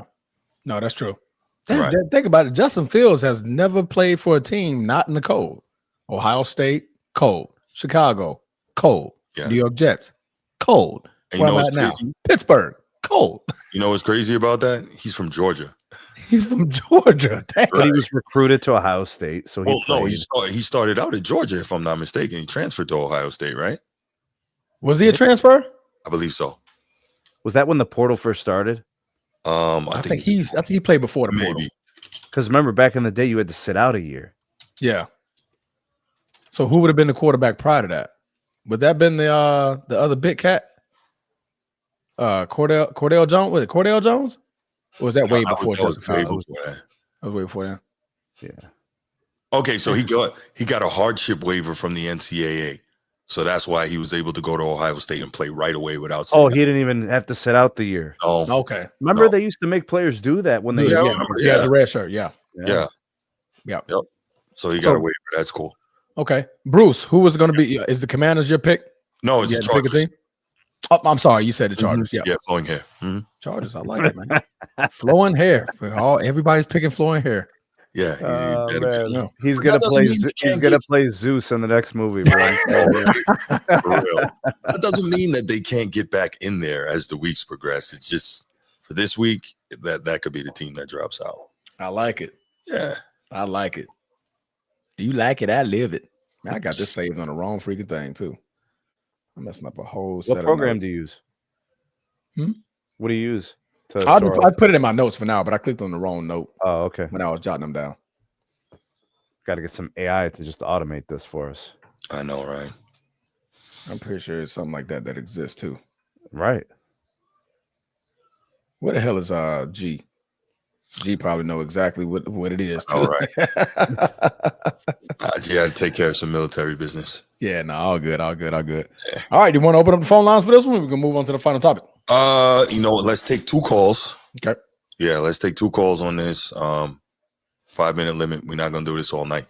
We're gonna take 2 calls. 904-219-8264. 904-219-8264. We'd love to hear you guys' top 5s based off of what we saw week 1. Let's go. Let's go. Give us your top 5 too. Who you think your top 5 is? I know Bruce gonna call in. Probably. Yeah, I like this exercise. This is going to be good. It's going to be. Sometimes you got to think. Like about week 1 is easy. You know, think about the quality wins. Say it. No, like go against Nate. We couldn't hear you. If like the teams that get the quality wins for the week, like let's say they're on the bubble, right? They're like your 6 or your 7. Yeah, they get a quality in. You got to try to squeeze them in now, right? Like they beat a good team. Absolutely. That's why I was looking because I was like, it was either the Chargers or the Commanders, but I was like, I like the Chargers win better than the Commanders. Transformer are so easy. You're just like, I can't take anybody seriously in the NFC South except the Bucks. You know, so I'm not looking at the rest of that division. No, the NFC North, you know, it's kind of the Packers right now, the way it's looking until the Lions kind of get back into their groove. Mm-hmm. You know, the NFC West. I mean, who you taking seriously if Brock Purdy ain't playing? Yeah, nobody. You know, I mean, the Rams. And then it's like, I'll take the Rams seriously. The Commanders, you know, it's like some things are so obvious, but it's like we got to see how they play, and if they get quality wins, we start moving them around. Yeah, right. What up, Bruce? Hey, what's going on? My top five. How you feeling? First of all, how you doing? Transformer, Jim tip of the day. Transformer. Jim tip of the day. Off the top of my dome, form is everything. Just because you're swinging around a weight like it's all crazy and it's heavy, don't mean you're activating the muscle that you need to be working. So remember, form is everything. Posture is everything. I got a gym tip for you, bro. What is that? Don't eat egg salad before you go to the gym. I'm a big fan of egg salad, so that's crazy. I like egg salad a lot. Okay. It's not like he spoke that from experience. Yeah. Don't eat egg salad before you I'm not going to the squat rack. That's all I gotta say, bro. You gonna work out with a full stomach, Steve? I can't do that. Yeah. I need like 2-3 hours after I eat before I could lift, bro. I need lots of time. I can't do. I can't have no food in my system before I work out. If you eat half a peanut butter and jelly sandwich right before you about 30 minutes before you work out, it's a quick energy boost. They used to tell us to do that before the PT test in the Army. Yeah, they used to tell us that. I eat a whole steak and in an hour I'm in the gym. Well, yeah, you're different. Bro, I can eat. Long as it's been an hour, I give it an hour to like start digesting. Yeah, other than that, bro, I'm in the gym, bro. You wild. Okay. I don't like waiting. On my top five, Yeah, I got top five. Ravens 5. I got Ravens 5. Okay. Green Bay, Flown Hair 4. Okay. Green Bay 3. Okay. Green Bay 3 isn't 3 of us. No, I got Philly. Then I got Buffalo 1. Wow. I got Buffalo 1. Yeah. Was it because the way they beat the Ravens? Yeah, they did the damn thing, man. They fought. That's not. They went out on their sword, man. Even though we had all the chances in the world, interception drops, fumble. Kyle Hamilton made one guy fumble. We didn't get that one. We got tip balls going in the end zone. Guys catch tip balls. So much love. The football gods was on Buffalo side and not on ours. So I got them number 1. And hey, yeah, man, that's too much. Ain't too much to say on this topic. Yeah. Ravens, we got a early trap game Sunday. Cleveland always players are tough. It's the 30th anniversary Sunday, so all of the legends going to be in the house. Nice. Cleveland Joe Flacco, ain't that crazy? I think they set it up that way. So, hey Bruce, it's gonna be, yes. Could you give me your rationale for why you left the Commanders out of the top 5? Just your perspective. Like I heard that. I could have beaten the Giants. The Giants. I mean, the competition. Got you. Okay. Competition. It's just like in college football, you know, the power ranking. You know what I mean? So what they did last year, getting to the NFC Championship game, you don't give that any credence. Oh yeah, give us credence, but I'm just saying they played the Giants, bro. Yeah. With a washed up Russell Wilson. So it's Sierra's husband. I see from the Pack. I don't know. Was it the Packers or was it Detroit? If the Packers is really that good, that is scary. I won't be surprised to see them in the Super Bowl. I won't be surprised to see them in the NFC Championship. Jordan Love, make this man cry, bro. No. a year mature. Jordan Love a year wiser, and he looked like it. Yeah. He played with a lot of calm Sunday. So, now, like I say, man, Sunday for us is a trap game. And like I say, y'all ain't giving me my props when I called last week. When I said he was going to lose by a field goal.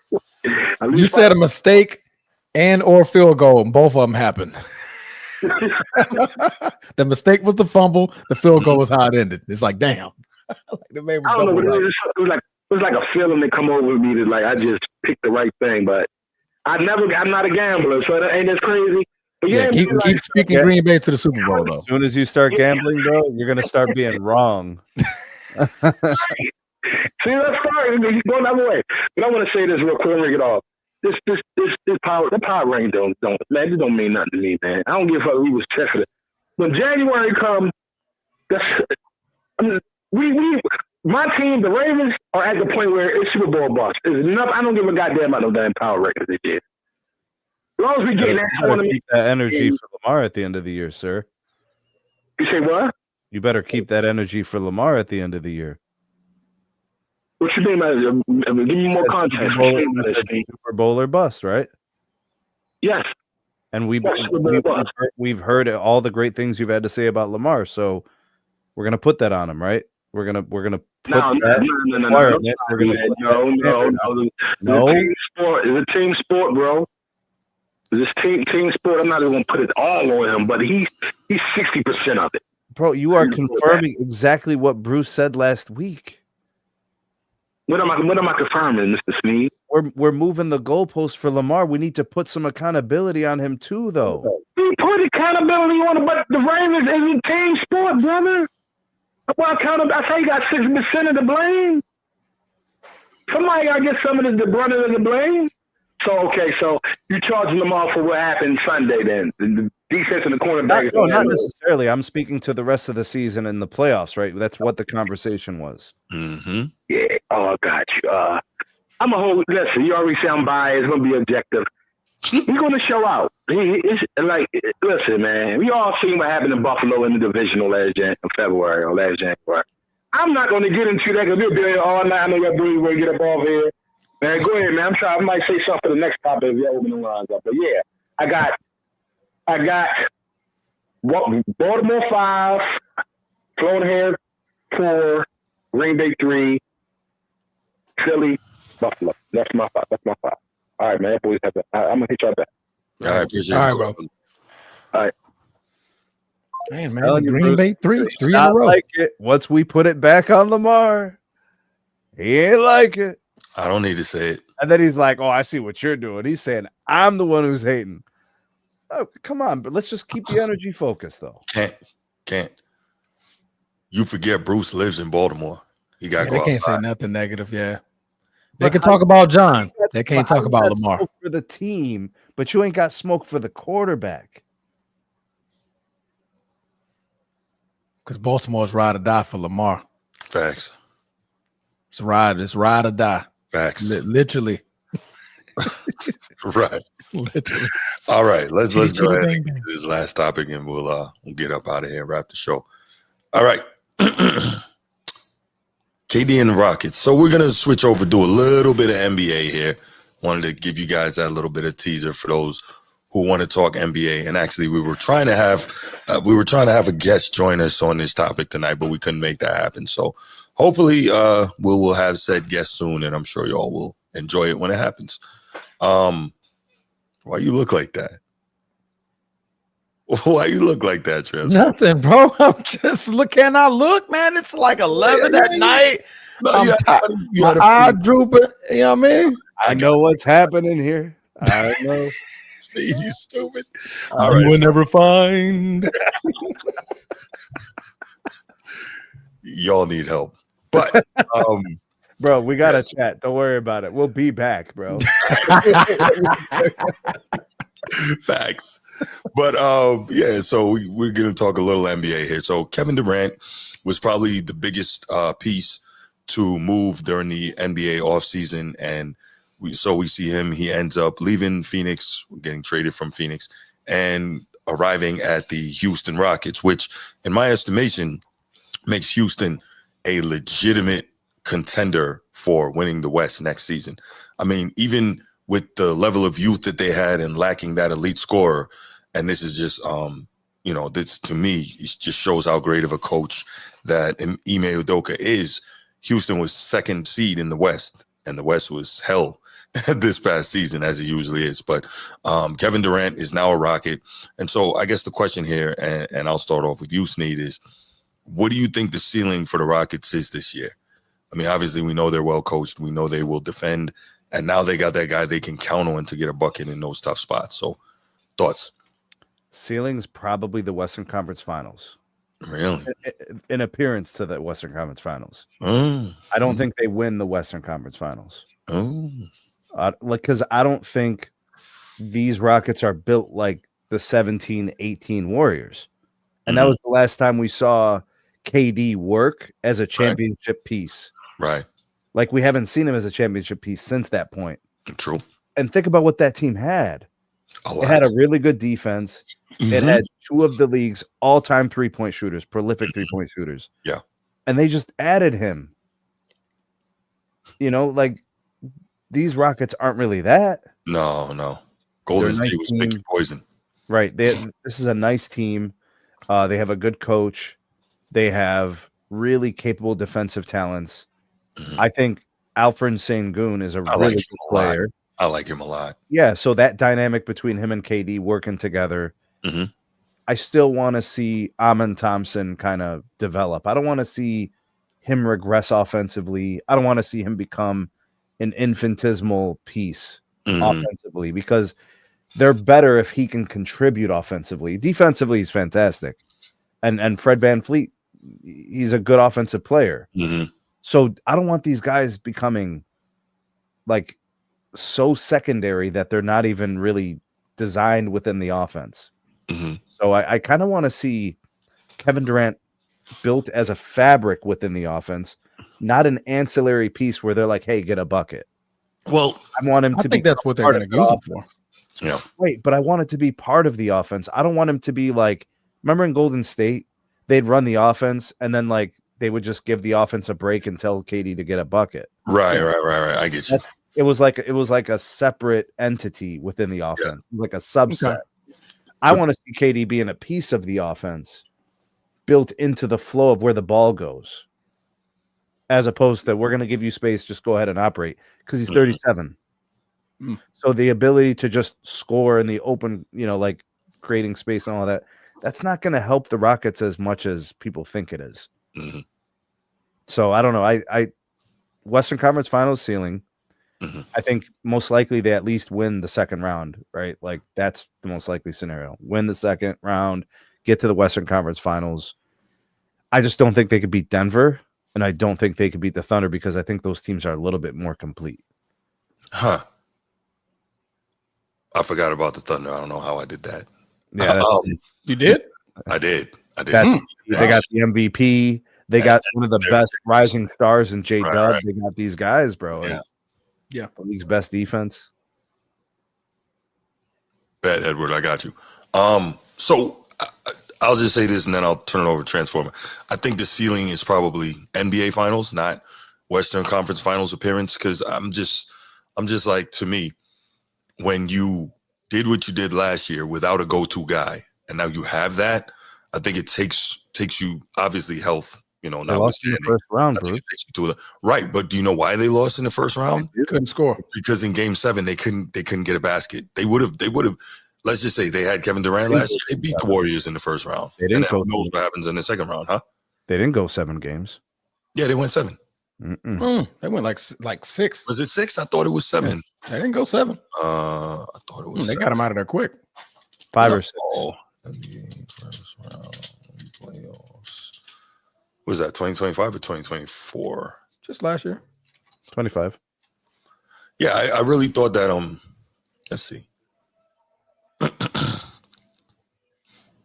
Yeah, Warriors win 4-3. Golden State upset Houston in a 7-game series. I thought it was 6. Yeah, they took them 7. Okay. That's all right, my bad, Bruce. Go on. Yeah, and so that's what I'm saying. Like, if they had what's my man's name? Was it Jalen? Jalen Green. They did force Game 7. You're right, bro. They did force Game 7, right? Yeah, and so if they could have got a bucket, they win that game and go on to the second round, and who knows, right? Jalen Green didn't help. Right, exactly. He had one good game in that whole series, and so I think he had an egg salad before the game.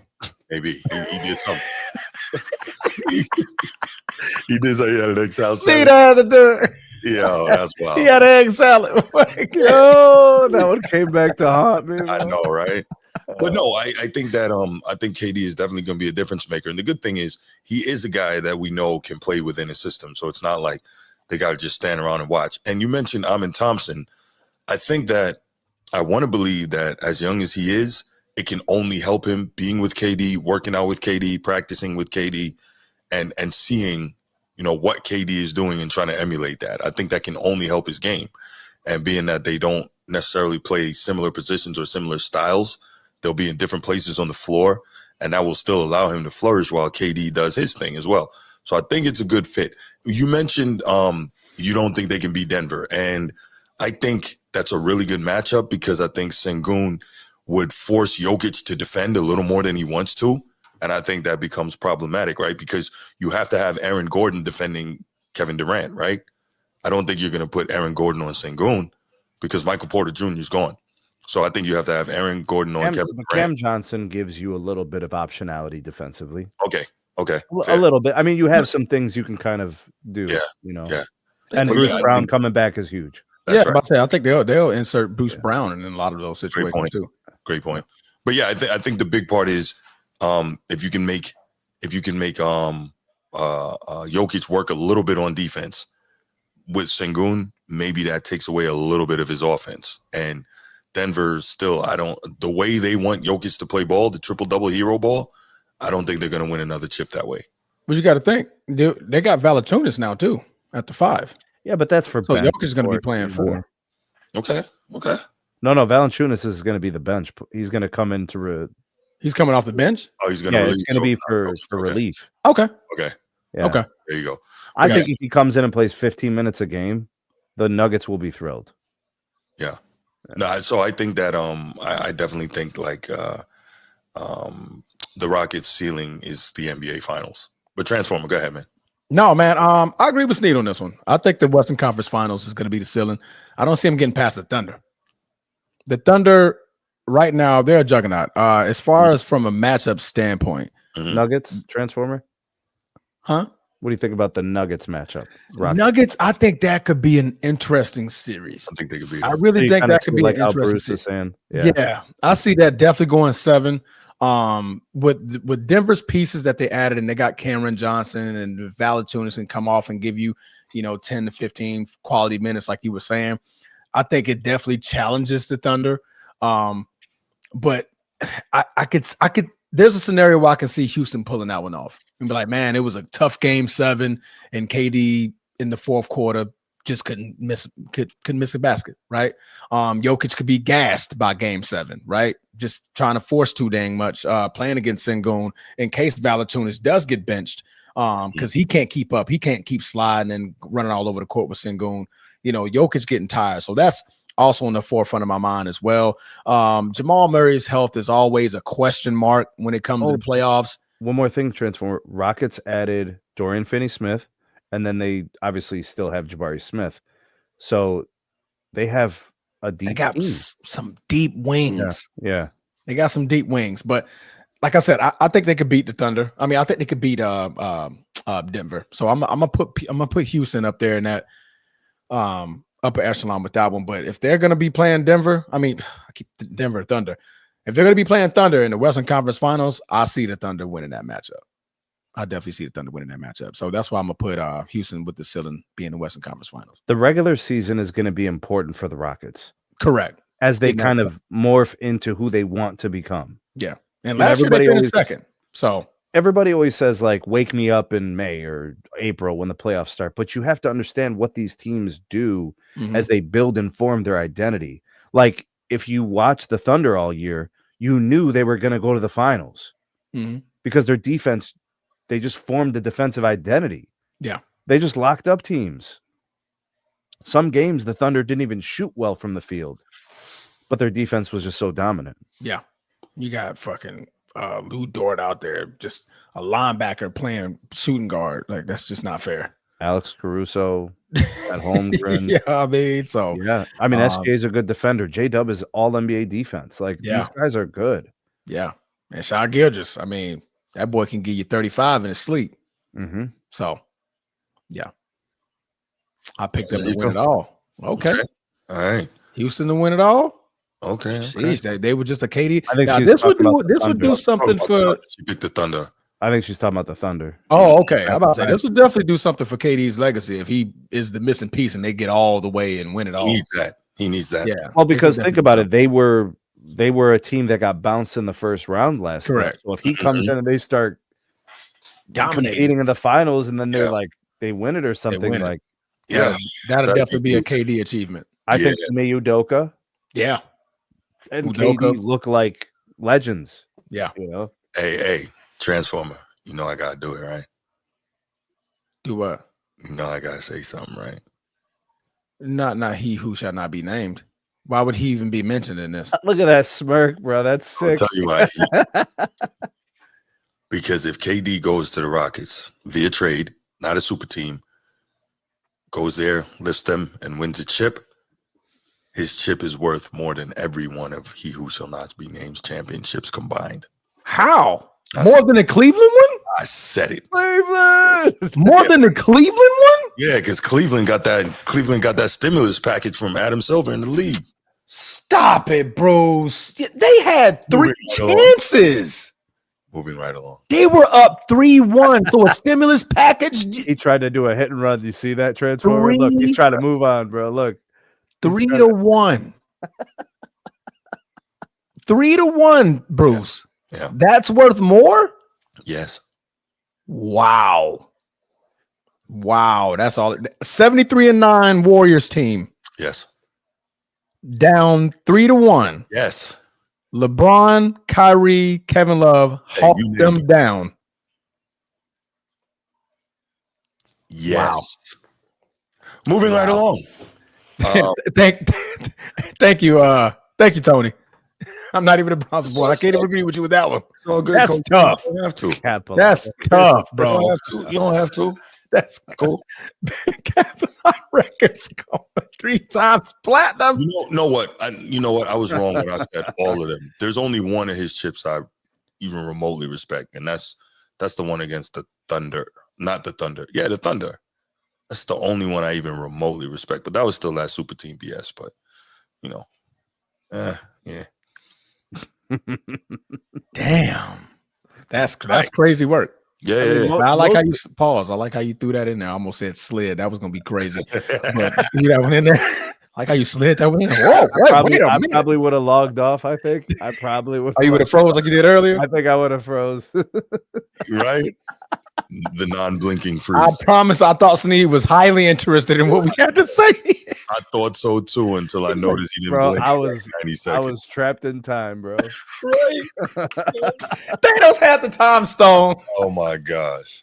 All right, y'all know the number, man. We'll take 2 calls before we get out of here for the night. 904-219-8266. Somebody. But it is an interesting piece of his legacy if he wins one in Houston, seeing that he would be coming into the situation as a missing piece because it seems like that's what they needed. And it wouldn't be a super team, and it wouldn't happen through collusion. It would be a trade. Edward, what you got, man? Man, I'm not even finna waste a breath around what you said, boy. Of course not. You're a LeBronite. But see, we, Bruce, anyway. He's a LeBronite. He's the LeBronite. Bruce, I talk to this dude a lot. Bruce. Yes, Edward. Bruce, boy, you finna sell, man, you finna go, wait. Anyway. 4 times. Man, he might do better numbers than Eminem. No. Damn, better than Marshall Mathers numbers. I said I'm going diamond out here. That's what we doing? He going Michael Jackson. Are we talking like Tupac, All Eyes on Me type status? Wow. Yeah, You're foul. That was some tough stuff, Bruce. That was tough. That's okay. It's okay. More than all of them. Hey, I closed the casket and sealed the deal. But anyway, so do y'all think that Houston can be finishing the top 5 seed in the Western Conference? Oh yeah, they were second last year. Exactly. Yeah. Do your homework, young fella. The reason this man petty, bro. Hey man, leave the season come around the corner, man. So I already know where you're going. Oh, here you go. Leave that alone, man. Hey, nah, bro. Hey, it's all about KD, man. Speaking of that, you and him got the same birthday. So the reason why I'm saying that is because, KD, man, this is what, 17th, 18th season? Man, it's up there. Somewhere around there. 17th, I think. Yeah, that sounds about right. Yeah, that sounds accurate. He was drafted 19 years old. Yeah. These dudes playing forever out here, man. He's 36. I think he's turning 37. Yeah. If he's not 37 already. Yeah, I'm exactly 10 years older than him to the day. That's right. Yeah. He's 17 years. Yeah, 17 years in the league. And why do you think they playing these dudes playing better than the generation you praise so much, Bruce? I just want to ask that question. I'm just asking the question, Bruce. I'm just asking. Edward, I'm gonna keep it brief. The reason these dudes could play so much longer is because the game is so much less physical. Plain and simple. Oh, okay then. Yeah. So let me just move on. Yeah, so please do. The reason I say, man, he go. I can see him probably he's still gonna at least average about 25, and they got him for fourth quarter reason. Because they couldn't get Jalen Green to score. Mm-hmm. Man, that boy went ghost. That man, these dudes with these painted nails, man. Hey, that's man. He got a commercial where he's eating chicken tenders in a car or something. Yeah. Yeah. What's that? The Zaxby's commercial? With it was like steak and KFC. shake. What is it? Steak and shake? I think it was the Wingstop commercial. Yeah, it's Wingstop. Yeah, that's what it was. It's Wingstop. Yeah. Yeah, it was the dude, Big Plug. What you think about his rap, Bruce? We're not doing Let's this. not go there. No. We're not doing this. Stay on topic. Kevin Durant and go. That's Kevin right, Durant, KD. yeah, Kevin Durant. I didn't fall for a transformer. We good. Don't want yeah, drama. but yeah, man. Hey, JG, let's go. Man, yeah, for sure. Hey, ball JG, boy. But anyway, man, I can see them finish the top 5, and KD, he's still gonna at least average about 25. But man, it's all about him staying healthy because his ankles on, ankles and plus, I don't know, man. I just hope he does have a good season. I do rock with Absolutely. KD, man. I think we all do. Oh, Edward, how many games does KD play? Say at least 60. Ooh. Yeah, I say 60. I give him 60. Terrible. I give him at least about 60. I think do you they think, said Bruce? for you to be. Oh, go ahead, Bruce. No, How go many ahead. games, Bruce? You were talking.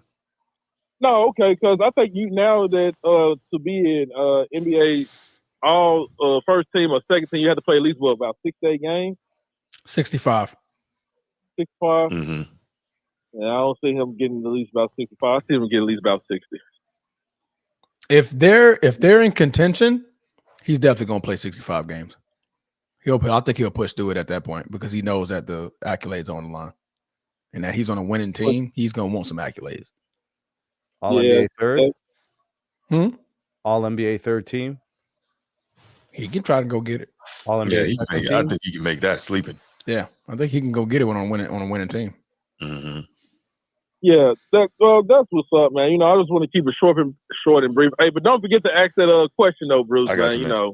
I got you. All right, appreciate. All right, peace, y'all. All right, brother. What the question is, do we prefer cabbage or greens with our cornbread? Like how?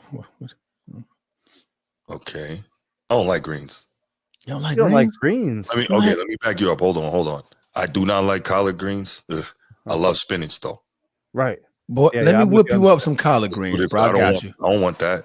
I'm gonna put some turkey necks up in that. I don't want that. No, I don't want that. Oh, turkey leg. I'm gonna throw a turkey leg up in. No, I don't want like the mutton, the big joint. You know what I'm saying? The big joint. Let that joint smoke for about 2-3 hours. No, I don't want that. I don't like that. I don't like the taste. No. Okay, let me ask you this. Spinach, all right, Bruce, real quick, bro. Bruce, have you had the fried duck?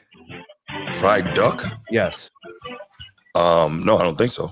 See, you're missing out, bro. I had duck when I was in England, like at the Chinese spot. It was good. That's what I'm saying. The fried duck. Yeah. Okay, yeah. That I have, yes. Like Coach T, what up, man?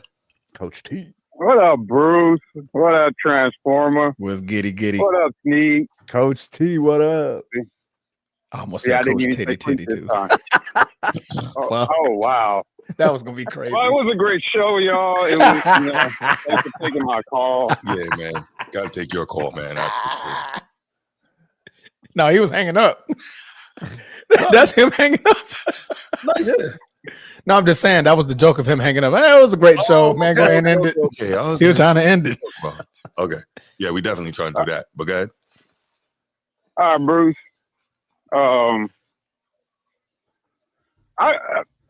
everybody know that I'm not a LeBron supporter, but I can't rock with you on that comment though. You don't have to. It's all good.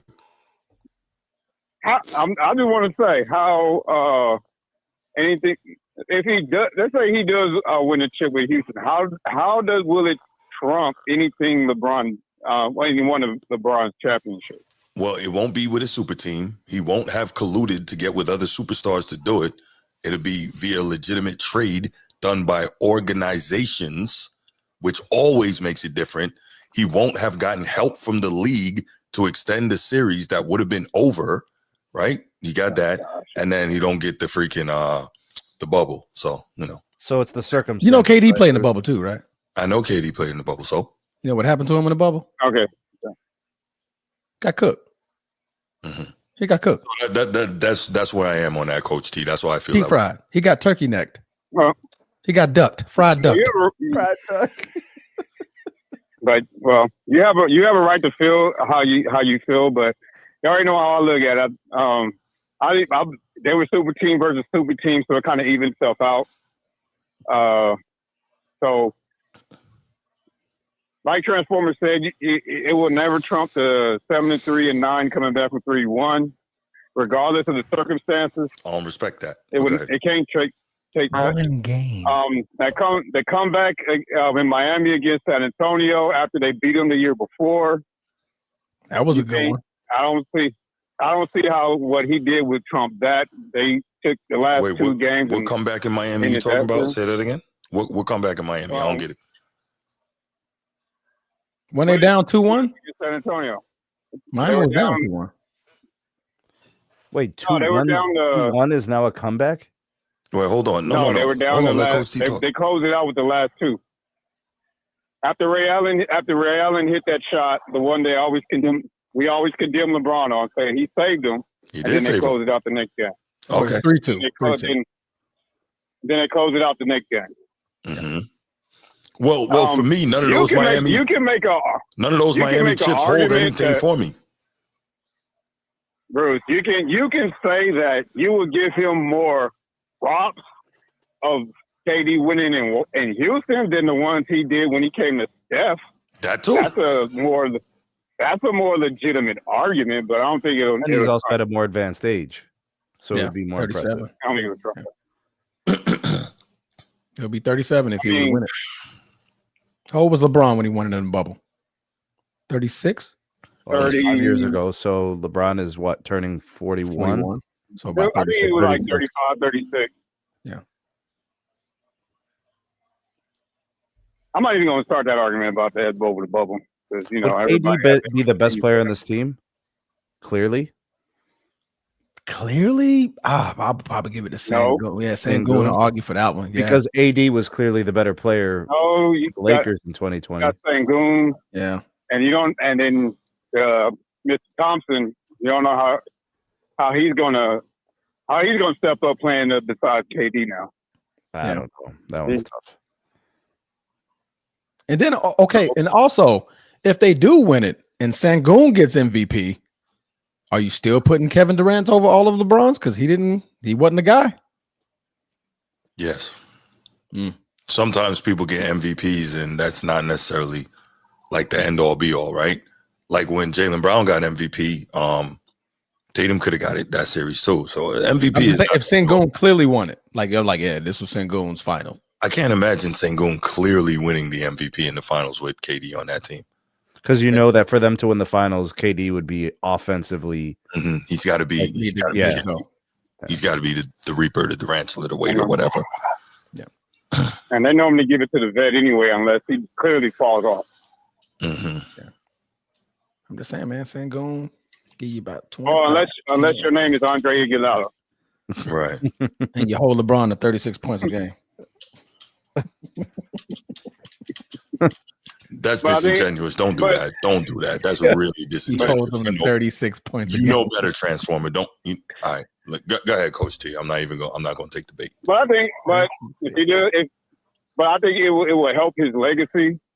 It won't erase him winning the two with Golden State, but I think it'll give him some legitimacy because it'll say, okay, Curry won, without him because he was getting castrated for that too. And then KD, I think, will save his face if he does, but it's not going to trump. It's not going to trump what LeBron did. Yeah, I agree. It's 3-1. And that's coming from a non-Bron supporter. You got to be, Yeah. But I'm not going to say nothing outrageous like tipping Kerry Jordan and shit like that. Like other.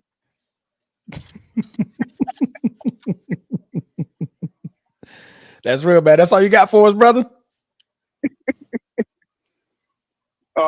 Pretty much. I was going to keep it brief because it's late. Y'all need to get some rest. Y'all been on the pod every day. Damn shit, damn. That's a lot, bro. Every day. Yeah. Sure, we was Sunday, Monday, Tuesday, Wednesday. Yeah. It's the 4th day in a row. Yeah. I miss it. You got to rest on the day of the Sabbath, bro. You got to take one day. I know, right? Man, we got a couple days practice last night. I got done practice last night. Got to the crib, showered, didn't even eat. I just hit the bed. I was so fucking tired. I'm like, maybe I'm starting to get too old for this shit. Just drink extra coffee, coach. That's all. A little extra coffee. Just need the coffee king. Yeah. No, but I'll let somebody else call in. Great show tonight. Yeah, I appreciate it, brother. I like the top 5. Yeah, I think that's pretty cool. Do that week to week. I couldn't even pick a top 5 for the first week one yet, though. Okay. Well, we look forward to hearing your top 5 next week, man. Make sure you call in and give us that. For sure. All right, no doubt. Let me go ahead and take this, man. We got Bruce on the line. I knew he was calling. That's why I was trying to get off. All right, brother. Pause. Yeah, I was. Good catch. What up, Bruce? What's going on? Talk no mo. Hey, I know y'all know they complaining about working every day when Shannon and Ocho be on every night. They rich. They get paid thousands and thousands of dollars. Thank you. They get a lot of money to be on every night. The grind don't stop. The money don't quit. Yeah, they get it. We need the money. I would gladly do nightcap. I would gladly do it every day. You go up there and act a fool with Johnny Manziel and them. Right. Hey man, listen, real quick, I'm gonna say this. I just want to say this. Superman, that new Superman movie was horrible. I wasted my time watching it. That was random as fuck. That's just where, bro. Right? And Glorious Bastards is the greatest movie of all time. Land One the of, plane, bro. but not Land the. the plane. And Glorious Bastards. That was a good movie, though. It was a good movie. Not greatest movie of all time. And Trader was better than that, but go ahead. Crawford and Canelo started it. Yes. We'll talk. I'm trying to get a boxing show set up before that. So if I get it going, I'll let you know. Houston is loaded from 1 to 10. It's championship or bust this year. There's no excuses. They got every piece you can imagine. Wait, hold on. Bruce. What team? KD and the Rockets, man. It's championship or bust, really? Yes. They got every piece you need to win a championship. They got a young stud center. They got a young stud power forward. They got a young stud small forward. They got a championship veteran point guard, and they got KD. And we didn't even go to the bench. He got a point. And on top of that, we got a great young coach. Everything is lined up for them to win it this year, bro. They're still in the championship. Not no. All right, so I mean this is important because that statement needs to be addressed. The Houston Rockets have the 5th betting odds favorites. They are the 5th. Let me ask you this: how often does the odds even play a part in the team that won that year? Every year. Okay. OKC had the odds last year? Yeah. Okay, cool. But my odds, when I'm seeing the odd test from 1 to 10, real quick, I'm ready to get off. I know your place won't get y'all ready. Real quick, if you can, run off that top 10, that 10 first 10, and I'm gone. And you just, any team that can match up with them, come holler at. The Thunder. What's that starting five in their bench? The Thunder? Yeah, no. Houston. Oh, they're starting 5 in their bench. Let's see. Their starting 5 is Fred VanVleet, Yep. Kevin Reese- Durant, Yeah. Alfred Sengun, and they're probably gonna do Amon Thompson and Jabari Smith. Jabbar. Yeah, so there's your 5, and then Okay. off the bench you have Dorian Finney-Smith. Jabari probably come off the bench though.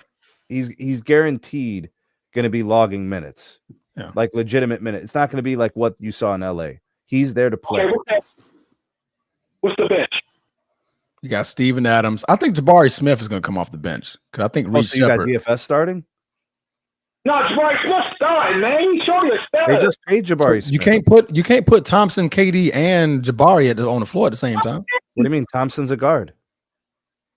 But then where you going to put Wait a Fred minute, am I missing VanVleet, Amon somebody? Thompson, Alfred Sengun. You're going to put Thompson at the 2? You have to. He's a shooting guard. Thompson is a 3. He's a shooter. He can switch. He's a Without tweener. Jalen Green, he's going to be a shooting guard. Okay. He's a tweener. Is Reed Shepard still there? Yes. Yeah, he's coming off the bench though. Yeah, Shepard's bench. Okay. All right. So you put Jabari at the 4, Kevin at the 3, Amen Thompson at the 2. And then you have Fred VanVleet at the 1. Okay, so then you have Steven Adams on your bench. You got Tyree Eason. You got Cam Whitmore. Or did Cam get traded? Yeah. So man, hey, they got the squad, they got the coaching. Everything is aligned from the now. The KD win his ring with Houston, I think is going to move him up, and I think they'll probably move him up into the top 10. We get this ring all time. Who am I? Yeah, the one taking out the top 10. Oh man, that's a tough. If I had to move KD up, who would I take out the top 10? Wow, can't take nobody out the top 10. That's gonna be tough. Well, you could have Bleacher Report just move Steph Curry for you. Apparently, he's top 10. Steph Curry not coming off top 10 because he's a transcending player. Hey man, great show tonight, fellas. And like I said before, that Superman movie was horrible. It was a damn joke. I wasted 3 hours watching that goddamn movie. I'm pissed. And I can't wait for Saturday for Crawford to show the world what a true champion is. That's real, bro. We appreciate you, man. All right, man. Have a great night, man. All right, man. You too. All Lakers in 5, Bruce. All right, all right, y'all. Well, listen, thank you so much for thank you for being with us tonight. Definitely a good show. Make sure you liking and subscribing. Make sure you hype in the video as well, and all the other videos on the channel. And make sure you're sharing it, doing all this stuff, man. Appreciate y'all. And One more thing, Bruce. Yeah. Tell the people don't go watch the Superman movie. Yo, I'm about a third of the way through it. It's okay. I liked it, didn't love it. Liked it, didn't love it. It's all right. Yeah. We'll save that for another show, though. Yeah. And listen, y'all know I'm not from the South and I don't like greens. I don't. You're a Celtics fan. Bro, I'm That's not why from you the got South green. and I love greens, bro. But like Edward was like, you definitely not from the South. You don't like greens. No, I don't like greens. That's not my culture. No. I like spinach. That's what I like. Spinach is greens, though. No, he talking about like collard greens. Disgusting. Collard greens are good, bro. Yeah, I don't like that. It's foul. Have you had Southern collard greens? What don't you hey, appreciate all y'all. Have a wonderful night. I don't want no parts of that, man. I'm not eating that, man. I don't want mustard no greens. parts of that. Mustard greens. What I say? I like spinach, Sneed. That's what I like. Spinach. Turkey leg in that mug, bro. You not getting this, man. I don't want this. I'm not eating that. Thank you. Yeah. All right, man. Good show, God. Bye. Hey, have a good one, y'all. We out. Peace. There goes Sneed. I'm out.